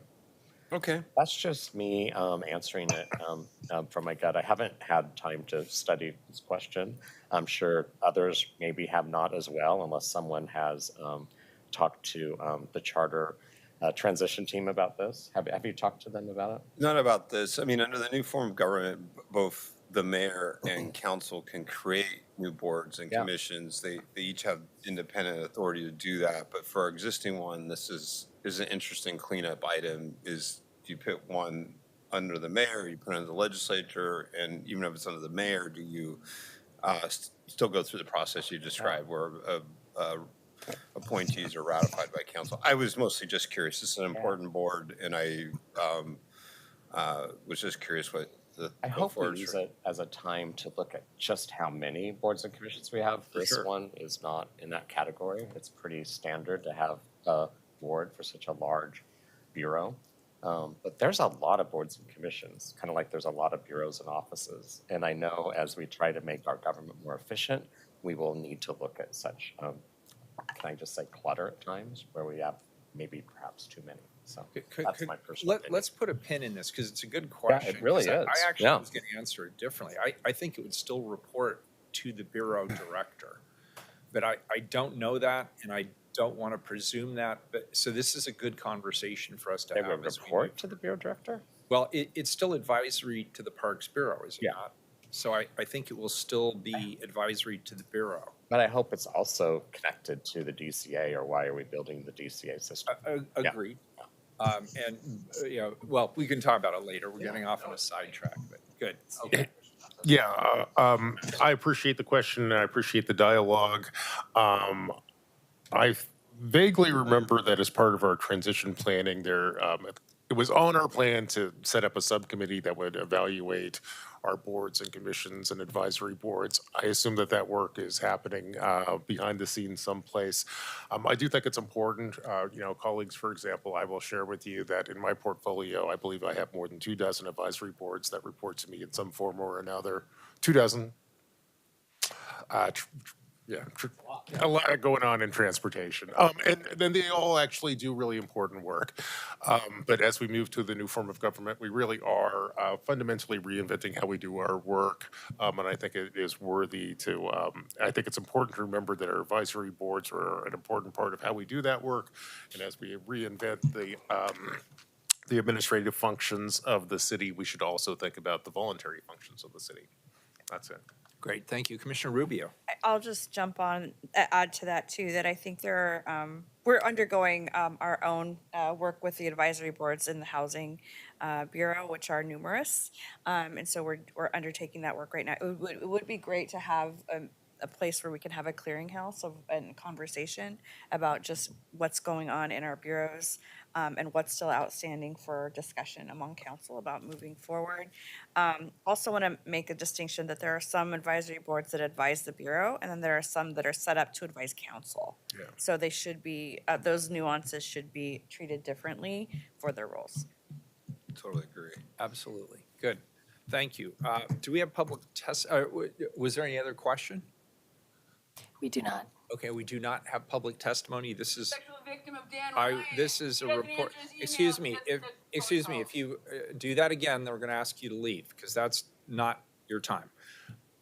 This is a report. I'll entertain a motion to accept the report. So moved. Commissioner Gonzalez moves. Can I get a second? Second. Commissioner Ryan seconds. Any further discussion? Seeing none, please call the roll. Ryan, Yes, thank you, Dr. Corbin, again, for your leadership. It's been very steady. It's been great to experience it from this position. And I also want to thank the returning members, Swin, Sabrina, and Casey, for renewing your commitment. And to the new board members, Bill, Samir, and Allison, welcome to the team, and thank you for your time we had on the phone yesterday. All of you are really passionate, and it's always fun when you ask people about how they access the parks. It's kind of like local schools where the favorite school is the one near them. So there's always a park near you that captures your attention and your time. And then it's always interesting to hear the one that's a little bit further removed and why that's attractive to you. So, Portlanders love their parks, and so you're taking on an appointment that many would like. There was a lot of applicants, and so I look forward to hearing how you lean in and join the leadership of Dr. Corbin. I vote aye. Gonzalez. Just want to thank your willingness to serve. I vote aye. Maps. Aye. Rubio. I want to thank Commissioner Ryan for bringing forward these stellar candidates, and also the Parks team, and also Dr. Corbin for all your work on behalf of the Parks Board. Thank you for the returning folks who are signing up for another term. Really appreciate your continued work, and to the new members for stepping up to serve the city. I vote aye. Wheeler. Important board, lots of work. The decisions that the board makes are critical to the future of the park system. Dr. Corbin, thank you for all that you do. We certainly do not compensate you for the work that you do, and we're so grateful to have your experience. Thank you for your service. I'm happy to vote aye. The report is accepted and the appointments are approved. Thank you. Thank you so much. Next item, back to the regular agenda, 478, please. It's a report. Accept recommendation of the Chief Procurement Officer to award on-call price agreements for the purchase of sodium hypochlorite. The Bureau of Environmental Services uses sodium hypochlorite to act as a disinfectant when treating various wastewater systems. This report authorizes price agreements to purchase bulk amounts of sodium hypochlorite to better ensure continuity of treatment supplies. Interim Chief Procurement Officer Kathleen Brenes-Marua is here to present the report. Welcome, Kathleen. Is she online? She must be. Mayor Wheeler. Jess, are you taking it today? Yeah, yes, sir. And I will actually be on the next one too. Okay, thanks. Welcome. Good morning. For the record, my name is Jess Klein. I am the Goods and Services Procurement Manager for Procurement Services. On January 31st, 2024, Council passed ordinance number 191614, authorizing the Chief Procurement Officer to facilitate a competitive solicitation process to obtain responsible and responsive offers for the delivery of bulk sodium hydrochlorite in accordance with Portland City Code 5.33. On March 20th, 2024, the Chief Procurement Officer advertised an invitation to bid number 0002297 on behalf of the Bureau of Environmental Services. And on April 4th, 2024, 2 bids were received and deemed responsive to the requirements of the solicitation. The city issued a notice of intent to negotiate and award price agreements to HSA Inc. in the amount of $7,163,450. and JCI Jones Chemicals LLC in the amount of $5,336,550 for a total not to exceed of $12,500,000. Both suppliers have current City of Portland business tax registrations and are in full compliance with all city contracting requirements. Neither supplier is COVID certified. The Chief Procurement Officer recommends that Council accepts this report to negotiate and execute agreements with the 2 responsive suppliers. I am available for any questions, as well as a member of BES's management team. Colleagues, any questions? Public testimony? There's none. This is a report. I'll entertain a motion to accept it. So moved. Commissioner Maps moves. Can I get a second, please? Second. Commissioner Gonzalez seconds. Any further discussion? Seeing none, please call the roll. Ryan. Aye. Aye. Gonzalez. Aye. Maps. Aye. Rubio. Aye. Wheeler. Aye. The report is accepted. 479. This is a report as well. Accept recommendation of the Chief Procurement Officer to award on-call service price agreements for Bureau of Environmental Services Capital Improvement Program staff augmentation. This report authorizes price agreements for on-call supplemental personnel support to carry out construction management, inspection, and project work during peak workload periods as part of the Bureau of Environmental Services Capital Improvement Plan. Jess Klein is here to talk about this one as well. Thanks, Jess. No problem. Again, for the record, my name is Jess Klein. I am Business Services Manager for Procurement Services. On January 25th, 2023, Council approved ordinance number 191155, authorizing a competitive solicitation for the purchase of construction management, inspection, and project support personnel services for an estimated amount of $18 million over 5 years in accordance with PCC 5.33. On April 24th, 2023, the Chief Procurement Officer advertised RFP number 000-2085, and 4 proposals received and opened on May 15th, 2023. All proposals were deemed responsive to the requirements of the solicitation. The proposals were evaluated and scored by a panel of evaluators, including a member of the Minority Evaluator Program. The city issued a notice of intent to negotiate award price agreements on June 23rd, 2023. A protest was received on June 26th, 2023, and after review, the Chief Procurement Officer sustained the protest and awarded an additional agreement per revised notice of intent to negotiate an award issued July 7th, 2023. No additional protests were received. The revised notice of intent to negotiate an award awarded price agreements to the following firms: CMTS LLC for $5.25 million, DRW LLC for $5.25 million, and Allen Construction Management Services for $5.25 million. All three of the firms to be awarded price agreements are State of Oregon COPID certified, have current business tax registrations, and are in compliance with all of the city's contracting requirements. Bureau's level of confidence in its cost estimate is high. Awarding a price agreement to these firms will allow the city to continue work in areas where staffing limitations exist and continue to provide excellent service to customers and the public. It's requested that City Council authorize the Chief Procurement Officer to execute price agreements for a combined not to exceed amount of $15,750,000. Is that the end of the presentation? Yes, sir. Questions?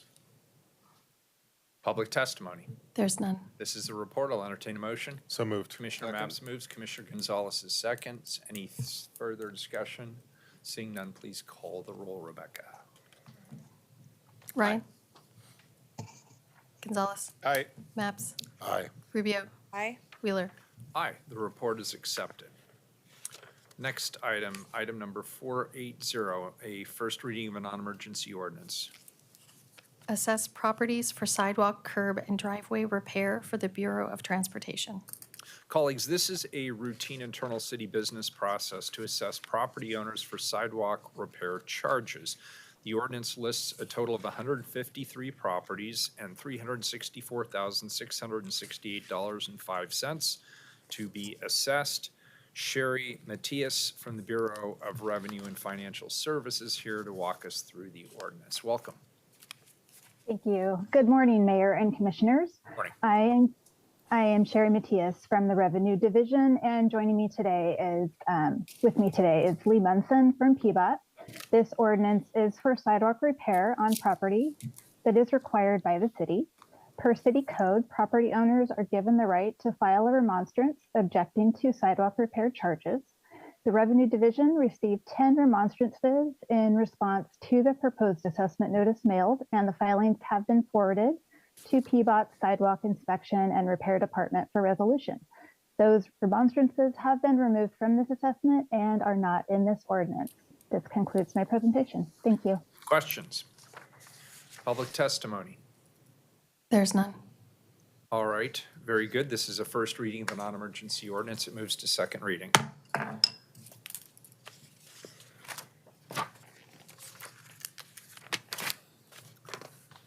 Rebecca, please read items 481 through 488 into the record.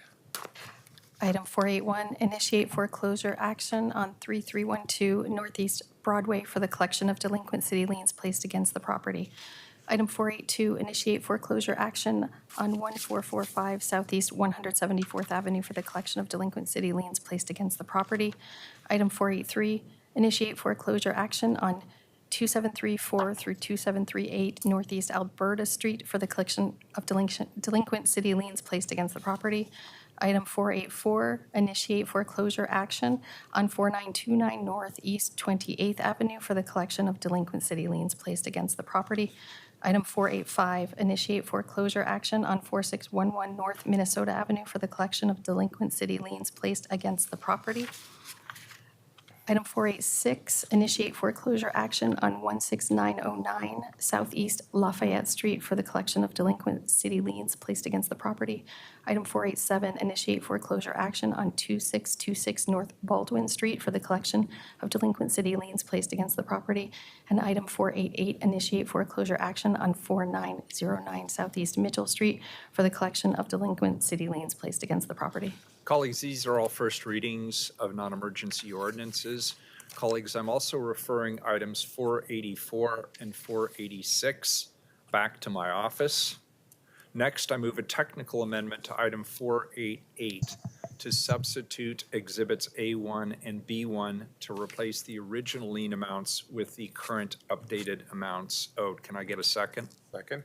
Any further discussion? Call the roll. Ryan? Is this for, The amendments. okay, the amendments? Aye. Gonzalez? Aye. Maps? Aye. Rubio? Aye. Wheeler? Aye. The amendments are now attached to 488. Now, to the remainder of the ordinance at hand. These ordinances are part of a coordinated effort by the Mayor's Office, the Bureau of Development Services, the Revenue Division, and the City Attorney's Office to pursue remedies, including foreclosure for vacant and distressed properties with delinquent lien payments. It begins the foreclosure proceedings on 7 properties with delinquent city liens that are eligible for foreclosure in accordance with City Code 5.30. The liens were placed against the properties by the Bureau of Development Services for code enforcement violations, various nuisances, and/or nuisance abatement. These properties have been identified as causing significant problems for neighbors and are the subject of multiple and frequent police calls and numerous enforcement activities. The Revenue Division works closely with BDS to identify properties with delinquent account balances, many of which are designated as vacant and/or distressed properties. Kevin Foster, our Foreclosure Prevention Manager, is with us today to take us through the item and introduce his co-presenters. Welcome, Kevin. Good morning, Mayor, and good morning, Council. My name is Kevin Foster, Foreclosure Prevention Manager in the Bureau of Revenue and Financial Services Revenue Division. With me is Sharon Nickelberry Rogers, Supervisor of the Budget and Liens Team in the Bureau of Revenue and Financial Services Revenue Division. Also joining me is Mike Leafield, Property Compliance Division Supervisor in the Bureau of Development Services. Joining virtually is Bridget O'Callahan, the City Treasurer. Also, Dan Simon, the City Attorney. Next slide, please. Our foreclosure program is a combined effort by the Bureau of Development Services, the City Attorney's Office, Revenue Division, and the City Treasurer. Foreclosure is used as a final resort to motivate property owners to correct the violations on their property. All the properties being presented today have been identified by the Bureau of Development Services as vacant and distressed properties. These properties are creating livability issues in the neighborhoods they are in. These properties have multiple complaints from neighbors, receive multiple police and fire calls, and usually because of the neglect to the property, they become eyesores in the community. Typically, the owners of these properties are out-of-state owners with no vested interest in the community. In some cases, the owners are deceased and the family is not engaged in resolving the issues with the property. Some owners are unresponsive and not motivated to address the violations as they do not live in the residence and are not being affected by the issues that the property is causing.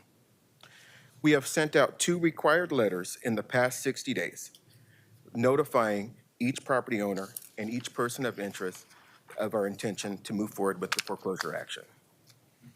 I've also made attempts by phone to reach the property owners as well. Next slide, please.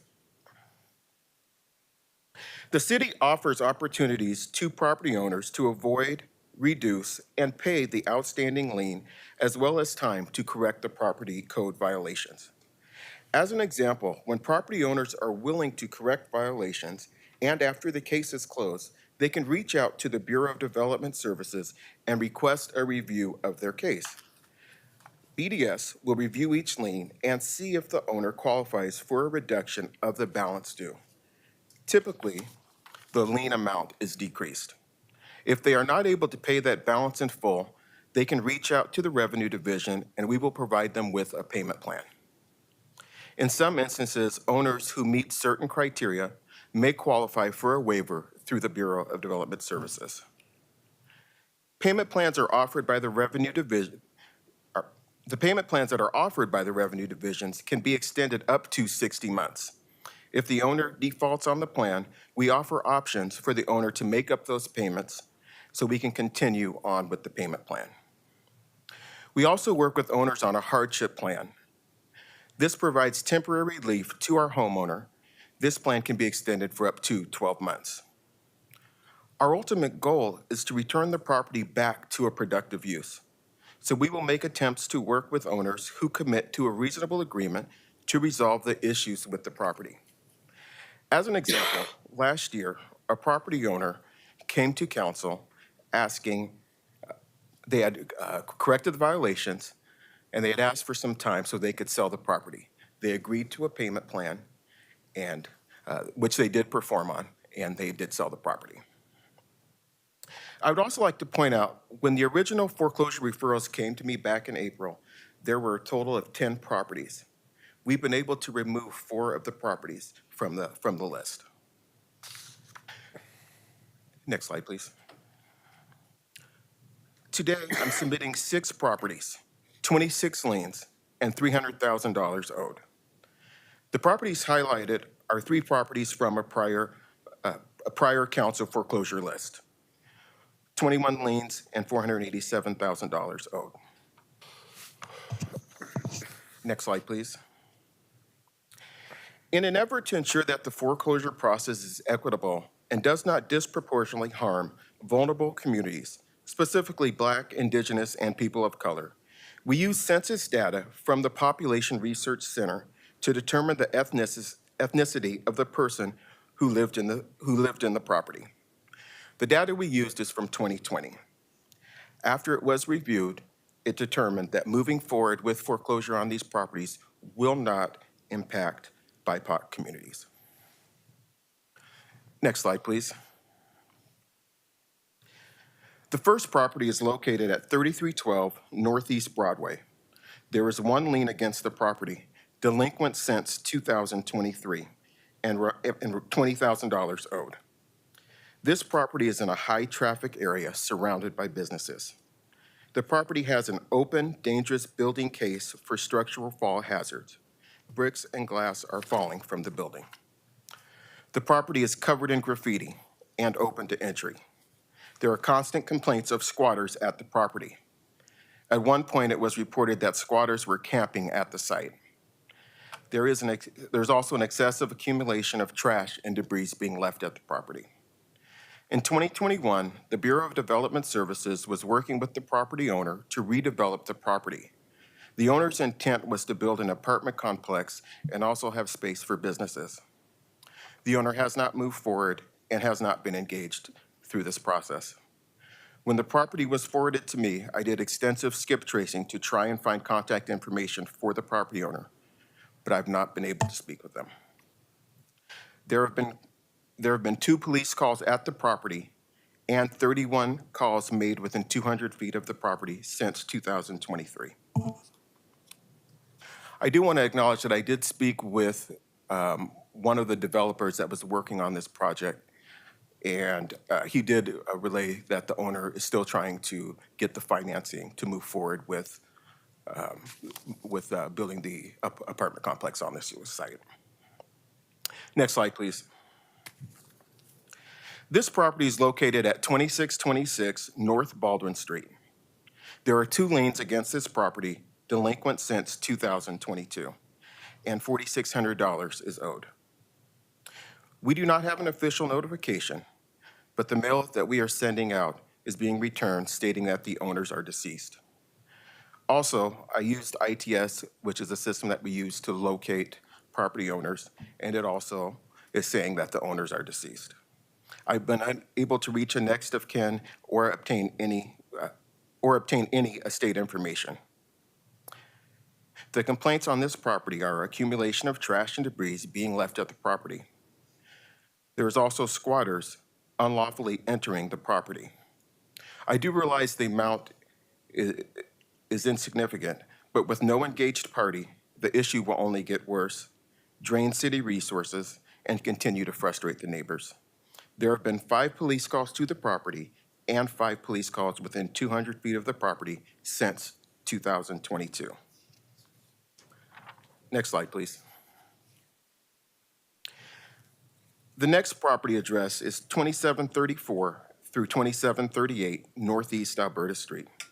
There are 3 liens against the property, delinquent since 2023, and $53,000 is owed.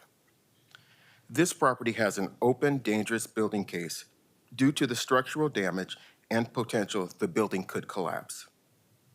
The Bureau of Development Services has a code hearing order to demolish the building. The property has extensive roof damage. There have been complaints. Complaints have been received for unlawful entry to the building, resulting in squatter activity happening on site. Due to the condition of the building, a fence was placed to keep squatters out, but they are just breaking the fence to get in. If you look at these 2 pictures, you can tell the top one was from 2020, and then the bottom one was a picture taken this year. And you can tell that the bricks have started falling off the building.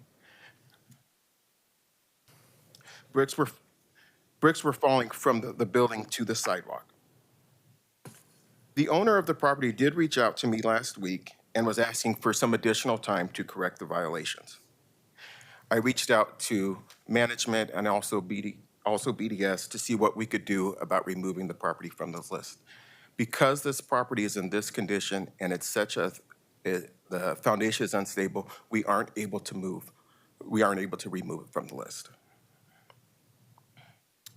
BDS also did confirm that no permits have been filed by the owner.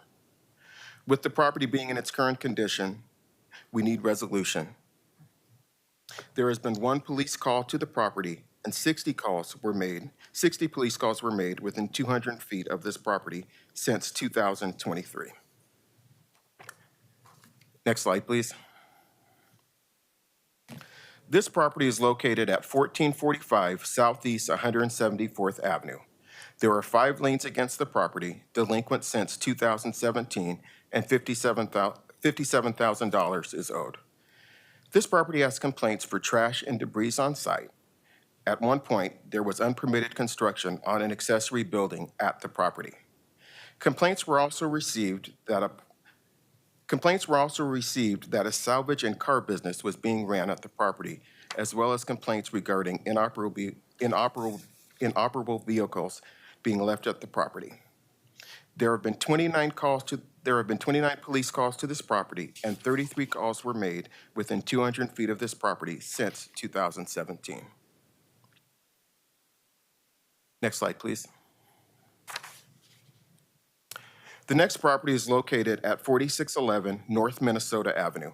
There are 3 liens against the property dating back to 2021, and roughly $29,000 is owed. This property has roof damage from a fire at the property. Due to the roof damage, the property is open to the outside elements. There are trash and debris covering the property. Both the house and the garage are open to entry. I did speak with the owner, who lives out of state. His intentions, when I spoke with him, were to redevelop the property into a 23-unit apartment complex. But that has not materialized yet, and I don't believe any permits have been filed. Next slide, please. The next property is located at 4909 Southeast Mitchell Street. There are 12 liens against the property, with the oldest one being delinquent since 1995, and roughly $135,000 is owed. This property has a long history of nuisance code violations complaints. This once was a single-family residence. The property began to deteriorate in the early 2000s. There was roof damage that was not repaired, which caused severe water damage to the inside of the home. This eventually caused black mold to grow on the back of the house and inside of the house. Several attempts were made to work with the homeowner to correct the violations. However, the violations were not remedied. In 2013, the property was referred to the Extremely Distressed Property Enforcement Program. EDPEP cases are typically referred by the Portland Police Bureau and/or District Housing Inspector. In 2015, under a code hearing order, the property was demolished. Now that it is a vacant lot, there are still complaints, trash and debris being left at the property, as well as overgrown grass.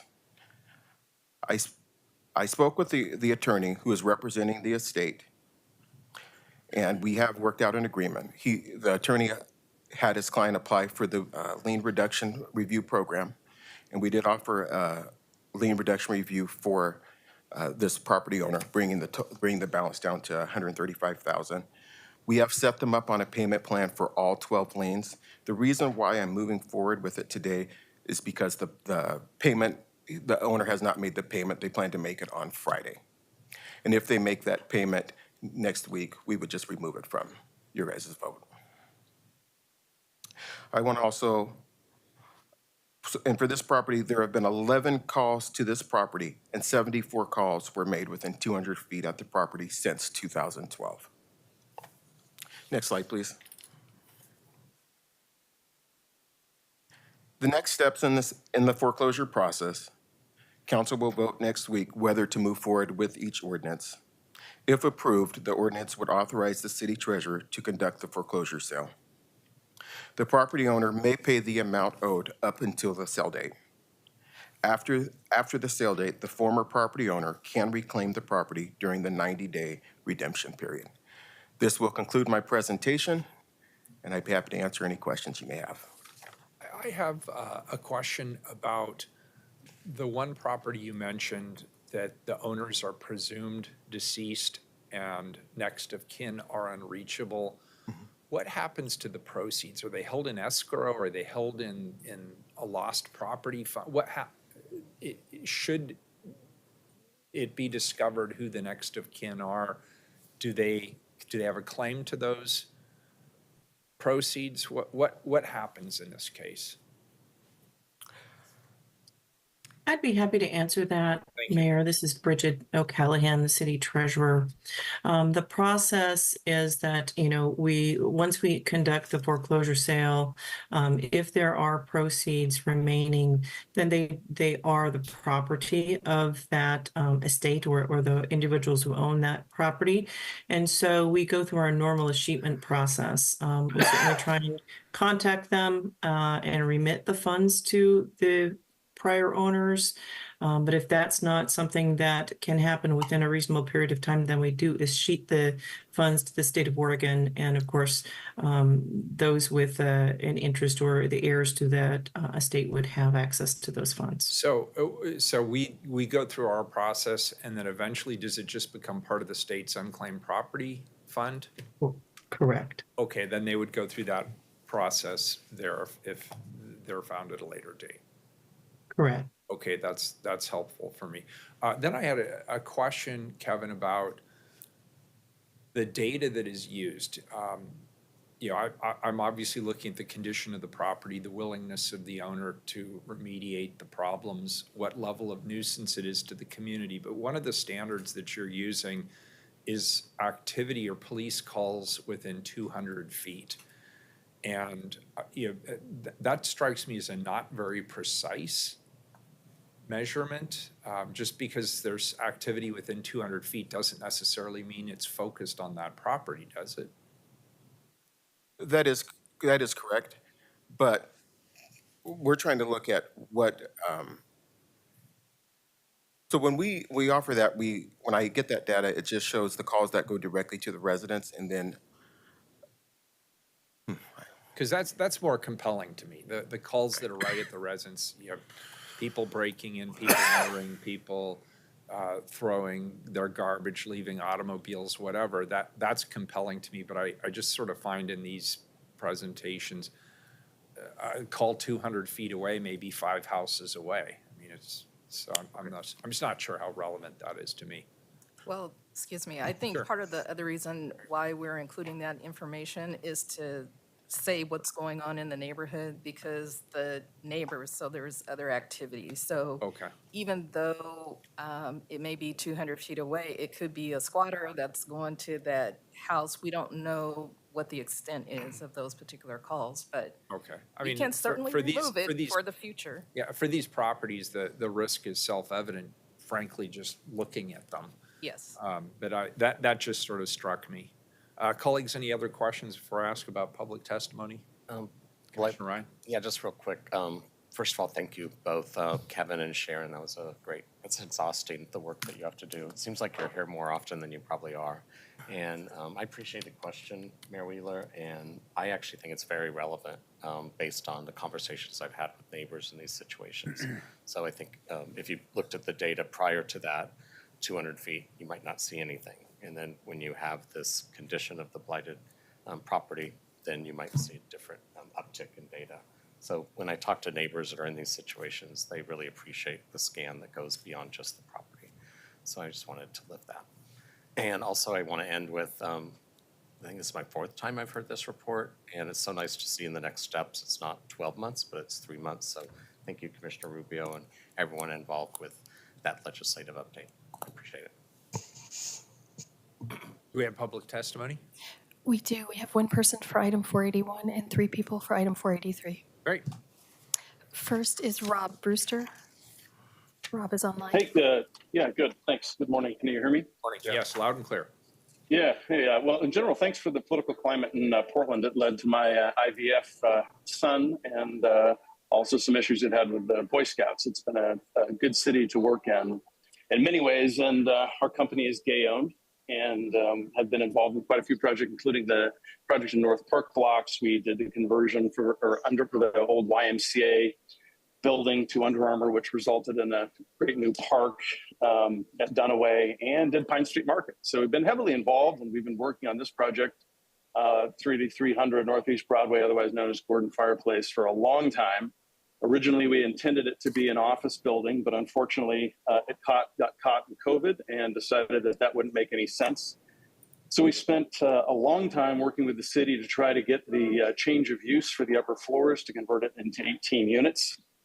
And that process was painful. We were told it was going to be 6 months to get our permit. It took 14. It got caught up in issues around the city requiring that we provide a new signal at that intersection and redesign the infrastructure at the intersection, which is just highly unreasonable. The city was required by a settlement with over an ADA issue to replace the corner. And when the city went out to do its measurements, and I've got photographs of all of the work that it did, it would have had to itself actually replace that signal, and instead avoided doing that by waiting for us to do our work. We have worked, with all due respect, Kevin, you and I have talked. I have been in constant email communication with somebody from the city of Portland since September of last year, every single month. And those people range from Mike Mastis to a number of others, including Kristen Leon and Mike. Well, Mike was the main one. And he and I have been working on this as recently as 2 days ago, trying to fix it. We have been told to make repairs. We've done the repairs. I was told that this issue was related to a shrub that grows up on the southeast corner of the building, and not to what this thing is actually currently in for. So I think that I'd like to have some more time. I represent the developer who is owed money itself on the project. I do not represent the ownership, but I want to meet with the ownership, try to encourage them to move things forward and get the building into some form of a compliance. But it would be very helpful to have some help from the city instead of constantly being pushed in multiple directions. Again, we have dealt and worked diligently with representatives from the city, and it's created a bit of a confusing environment. It's a great building. We put it on the National Register. We want to just save something that I think contributes to the neighborhood, and we recognize that it's not pretty, but the graffiti that's on the outside was paid for by the city of Portland and has attracted additional graffiti since then. Nice chimes. Thank you. Elizabeth Epley. Hello. Hi. I'd first like to thank the commissioners for the opportunity to testify, and I would also like to thank Kevin Foster for reaching out to me so that I'm involved in this process. My name is Boz Epley. I represent the owner of the property at 2734-2738 as custodian. And just because it seems to be something important, I would like to say that I've lived in Northeast for decades. Alberta Street is the neighborhood I grew up in. I'm currently a resident of the Elliott neighborhood. I am actually a woman and an immigrant and the daughter of a refugee. And so I'm very invested in the community here, and I have been very involved with it as well. So I'm here today to testify both on my own behalf and the behalf of others who might similarly be dispossessed but not have my privilege to address you today. And I do want to say first that I'd like to make a statement regarding the defamatory claims made in Exhibit B1. The claim is that I've been unable to be reached by phone and have not responded to voicemail messages. This is untrue. I've been in routine contact with the BDS, specifically Mike Massett, and I've given him access to my contractors and to the various reports that I've paid for. He has been in communication by email with my attorneys within the last 2 weeks, and I met with him personally in a Zoom meeting with my contractor. I did also want to make an aside about the bricks that were shown in the picture. The bricks, when they fell, no bricks have fallen since. I immediately had a stonemason come out and remove and pin the remaining bricks. And Mike Massett said that he still felt that that was unsafe. And so we had the whole course of bricks removed on the second story. In that picture, it was misrepresented that those bricks had fallen onto the sidewalk. They did not. Those were removed by a stonemason, and they were removed specifically because the city asked them to be removed. The claim is also made in the evaluation criteria checklist that I haven't been cooperative and have made no effort to correct the violation. This is also not true. I've spent tens of thousands of dollars remedying the situation, including immediate repair of the brick, removal of the brick on the second course, engineering reports, asbestos surveys, architectural drawings, and sidewalk closures. In April, I was told by my contractor that the city refused to issue a permit to faster permits because it would take the city too long to issue the permit. And so I do not have a permit in place for that reason. And I would just like to say, I beseech you to please take this property off the foreclosure list. I've done everything possible, everything asked of me, and I'm now having claims entered into the public record that are defamatory as a result. Thank you. Thank you. David Peterson. Welcome. Hi, David Peterson here. I am with Tonkin Torp. I'm an attorney in Portland, and I represent Ms. Epley on this matter. And I'm not going to take the time to repeat what she had said. I will just kind of touch on some of the points. She is not an out-of-state owner, as she said. She does have a vested interest in this property in the neighborhood, which she owns as custodian for her minor son.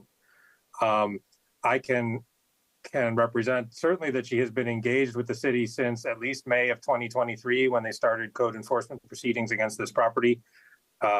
She's participated in the hearings officer proceedings. She has worked as best she can with BDS on mitigating the impacts of this property within the limitations of her financial resources.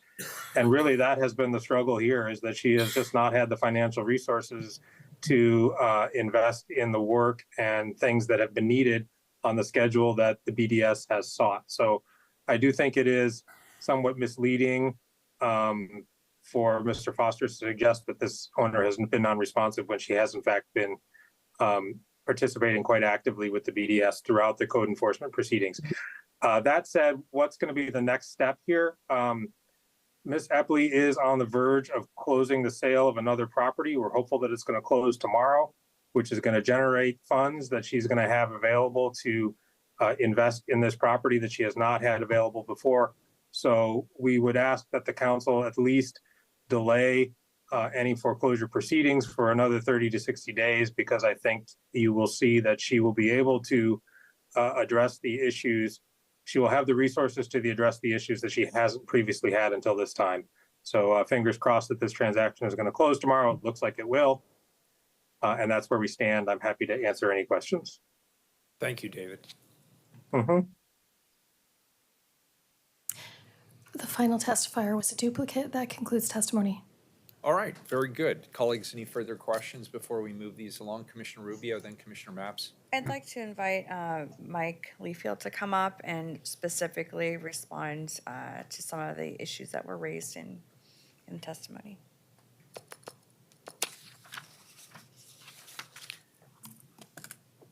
Good morning, Morning. Commissioners. My name is Mike Leafeld. I'm a supervisor in the Property Compliance Division at the Bureau of Development Services.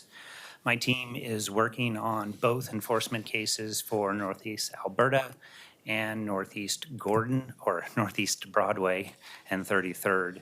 I guess we'll start with Gordon's Fireplace. So this has been a long-standing issue. We've had enforcement cases and multiple complaints since 2019. And BDS's approach to all enforcement cases is to engage with responsible parties and find a compliance plan. When we can't meet timelines or action isn't being taken, then we need to escalate our steps and include additional enforcement actions. And that is what we've had to do at this property. We did cite fall hazards to the public right-of-way. The building has been repeatedly and ongoingly open to entry. Most recently, Portland Fire has responded to 2 fire calls in April and May of this year. So we started out with notices and we provided timelines for required repairs. Those timelines weren't met. Finally, we had to file a code hearing. And so the code hearing requested relief in the terms of civil penalties for not meeting timelines. And only when we filed that code hearing did we see action on some of the fall hazard issues. But remaining issue for masonry work, which still presents a fall hazard to the public right away, is still unresolved. And so that's an order of the code hearing that is in violation. In all of these cases, we find that we have to incentivize responsible parties based on city actions. And so we are starting to see some action even based on this foreclosure hearing. And it is part of the process. And so we had obtained a warrant to board up and secure the property this week. Because of this foreclosure hearing, we did finally receive contact from representatives who authorized their property preservation contractor to go do that work. So while it's true the city didn't have to do that work, we did have to take the steps of obtaining a search warrant from circuit court because we could not get engagement up to that point. So I think our record will show that unfortunately, we do have to take this step to move people closer to compliance. And I think that the record shows failure to comply with timelines. And we are we're requesting foreclosure to signal the importance of these issues and hopefully have the issues corrected. So that is Northeast Broadway. I don't know if there's any questions specific to that before I move on to Alberta. So just really quick, so I just want to just be transparent too for the public that in terms of the length of permitting that was cited also, is it your understanding too that part of the delay was because the turnaround time on the of the representative for the property was delayed as well? So Bureau of Development Services and our new permitting and development entity is very familiar with that a phrase that permitting delays have caused problems. And admittedly, that is often the case. But when we're talking about permitting, it is a partnership. So once a plan is submitted to the city is obligated to perform reviews and submit responses to the proposal. Then it goes back into the permittee's ball court, and the timeline is on them. And in this case, I think we had The permit was issued within 12 months, but if you look into the record, you'll find that while the city did its first review within 30 days, the applicant took 3 months to respond to those original issues. And that's not faulting anyone. That is a lot to juggle, but it's simply not fair to say that all the delays were caused on the city's end. Certainly, when we look at our timelines, if we can identify there were delays, our system will track that. But there are time delays that are caused on the applicant side to work with their design team, organize their plan, and respond back to the city. And that is outside the city's control. For just a quick follow-up too, and so during that time too, the property had continuing to be racking up code violations during that period with the unsecured building and loose masonry, et cetera. And is it my understanding that there have been 2 scheduled code hearings on this property where the customer was a no-show for both of them? I know we've had one code hearing, and I believe the graffiti office might be working on another one, code okay. hearing for graffiti issues. BDS has held one code hearing. That order was received. The violations were sustained. An order was issued. The order has not been complied with. I do not recall if representatives participated in that. Okay, but it's your understanding that there's been ample time up until this point to address productively a lot of these concerns? I would say yes. So after the code hearing where we went through that judicial process, we had an order. The order was shared with all the parties. My staff has worked with the previous representative contact. That person was let go, and we could not find another contact. We made inquiries to Mr. Brewster. Those did go unreturned. We reached out to other members of the LLC ownership and did not hear back from them. And so only recently we've started to receive contact because of this foreclosure hearing. Again, the code hearing was months ago, and that order requires the building to remain secured, boarded, and free of nuisances.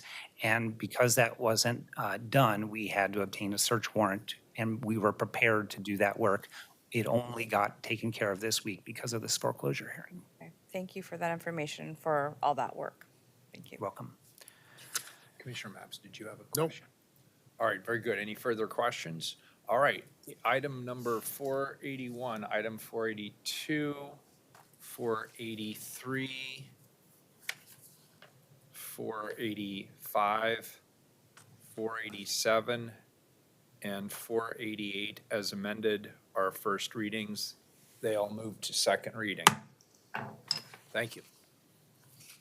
Next item, 489, is a second reading. Create and establish compensation ranges for 5 non-represented classifications to support the legislative branch of the government structure defined by city charter. Colleagues, any further discussion on this item? Please call the roll. Ryan? Aye. Gonzalez? Mapps? Aye. Rubio? Aye. Wheeler? Aye. The ordinance is adopted, and we are adjourned. Thank you. Thank you.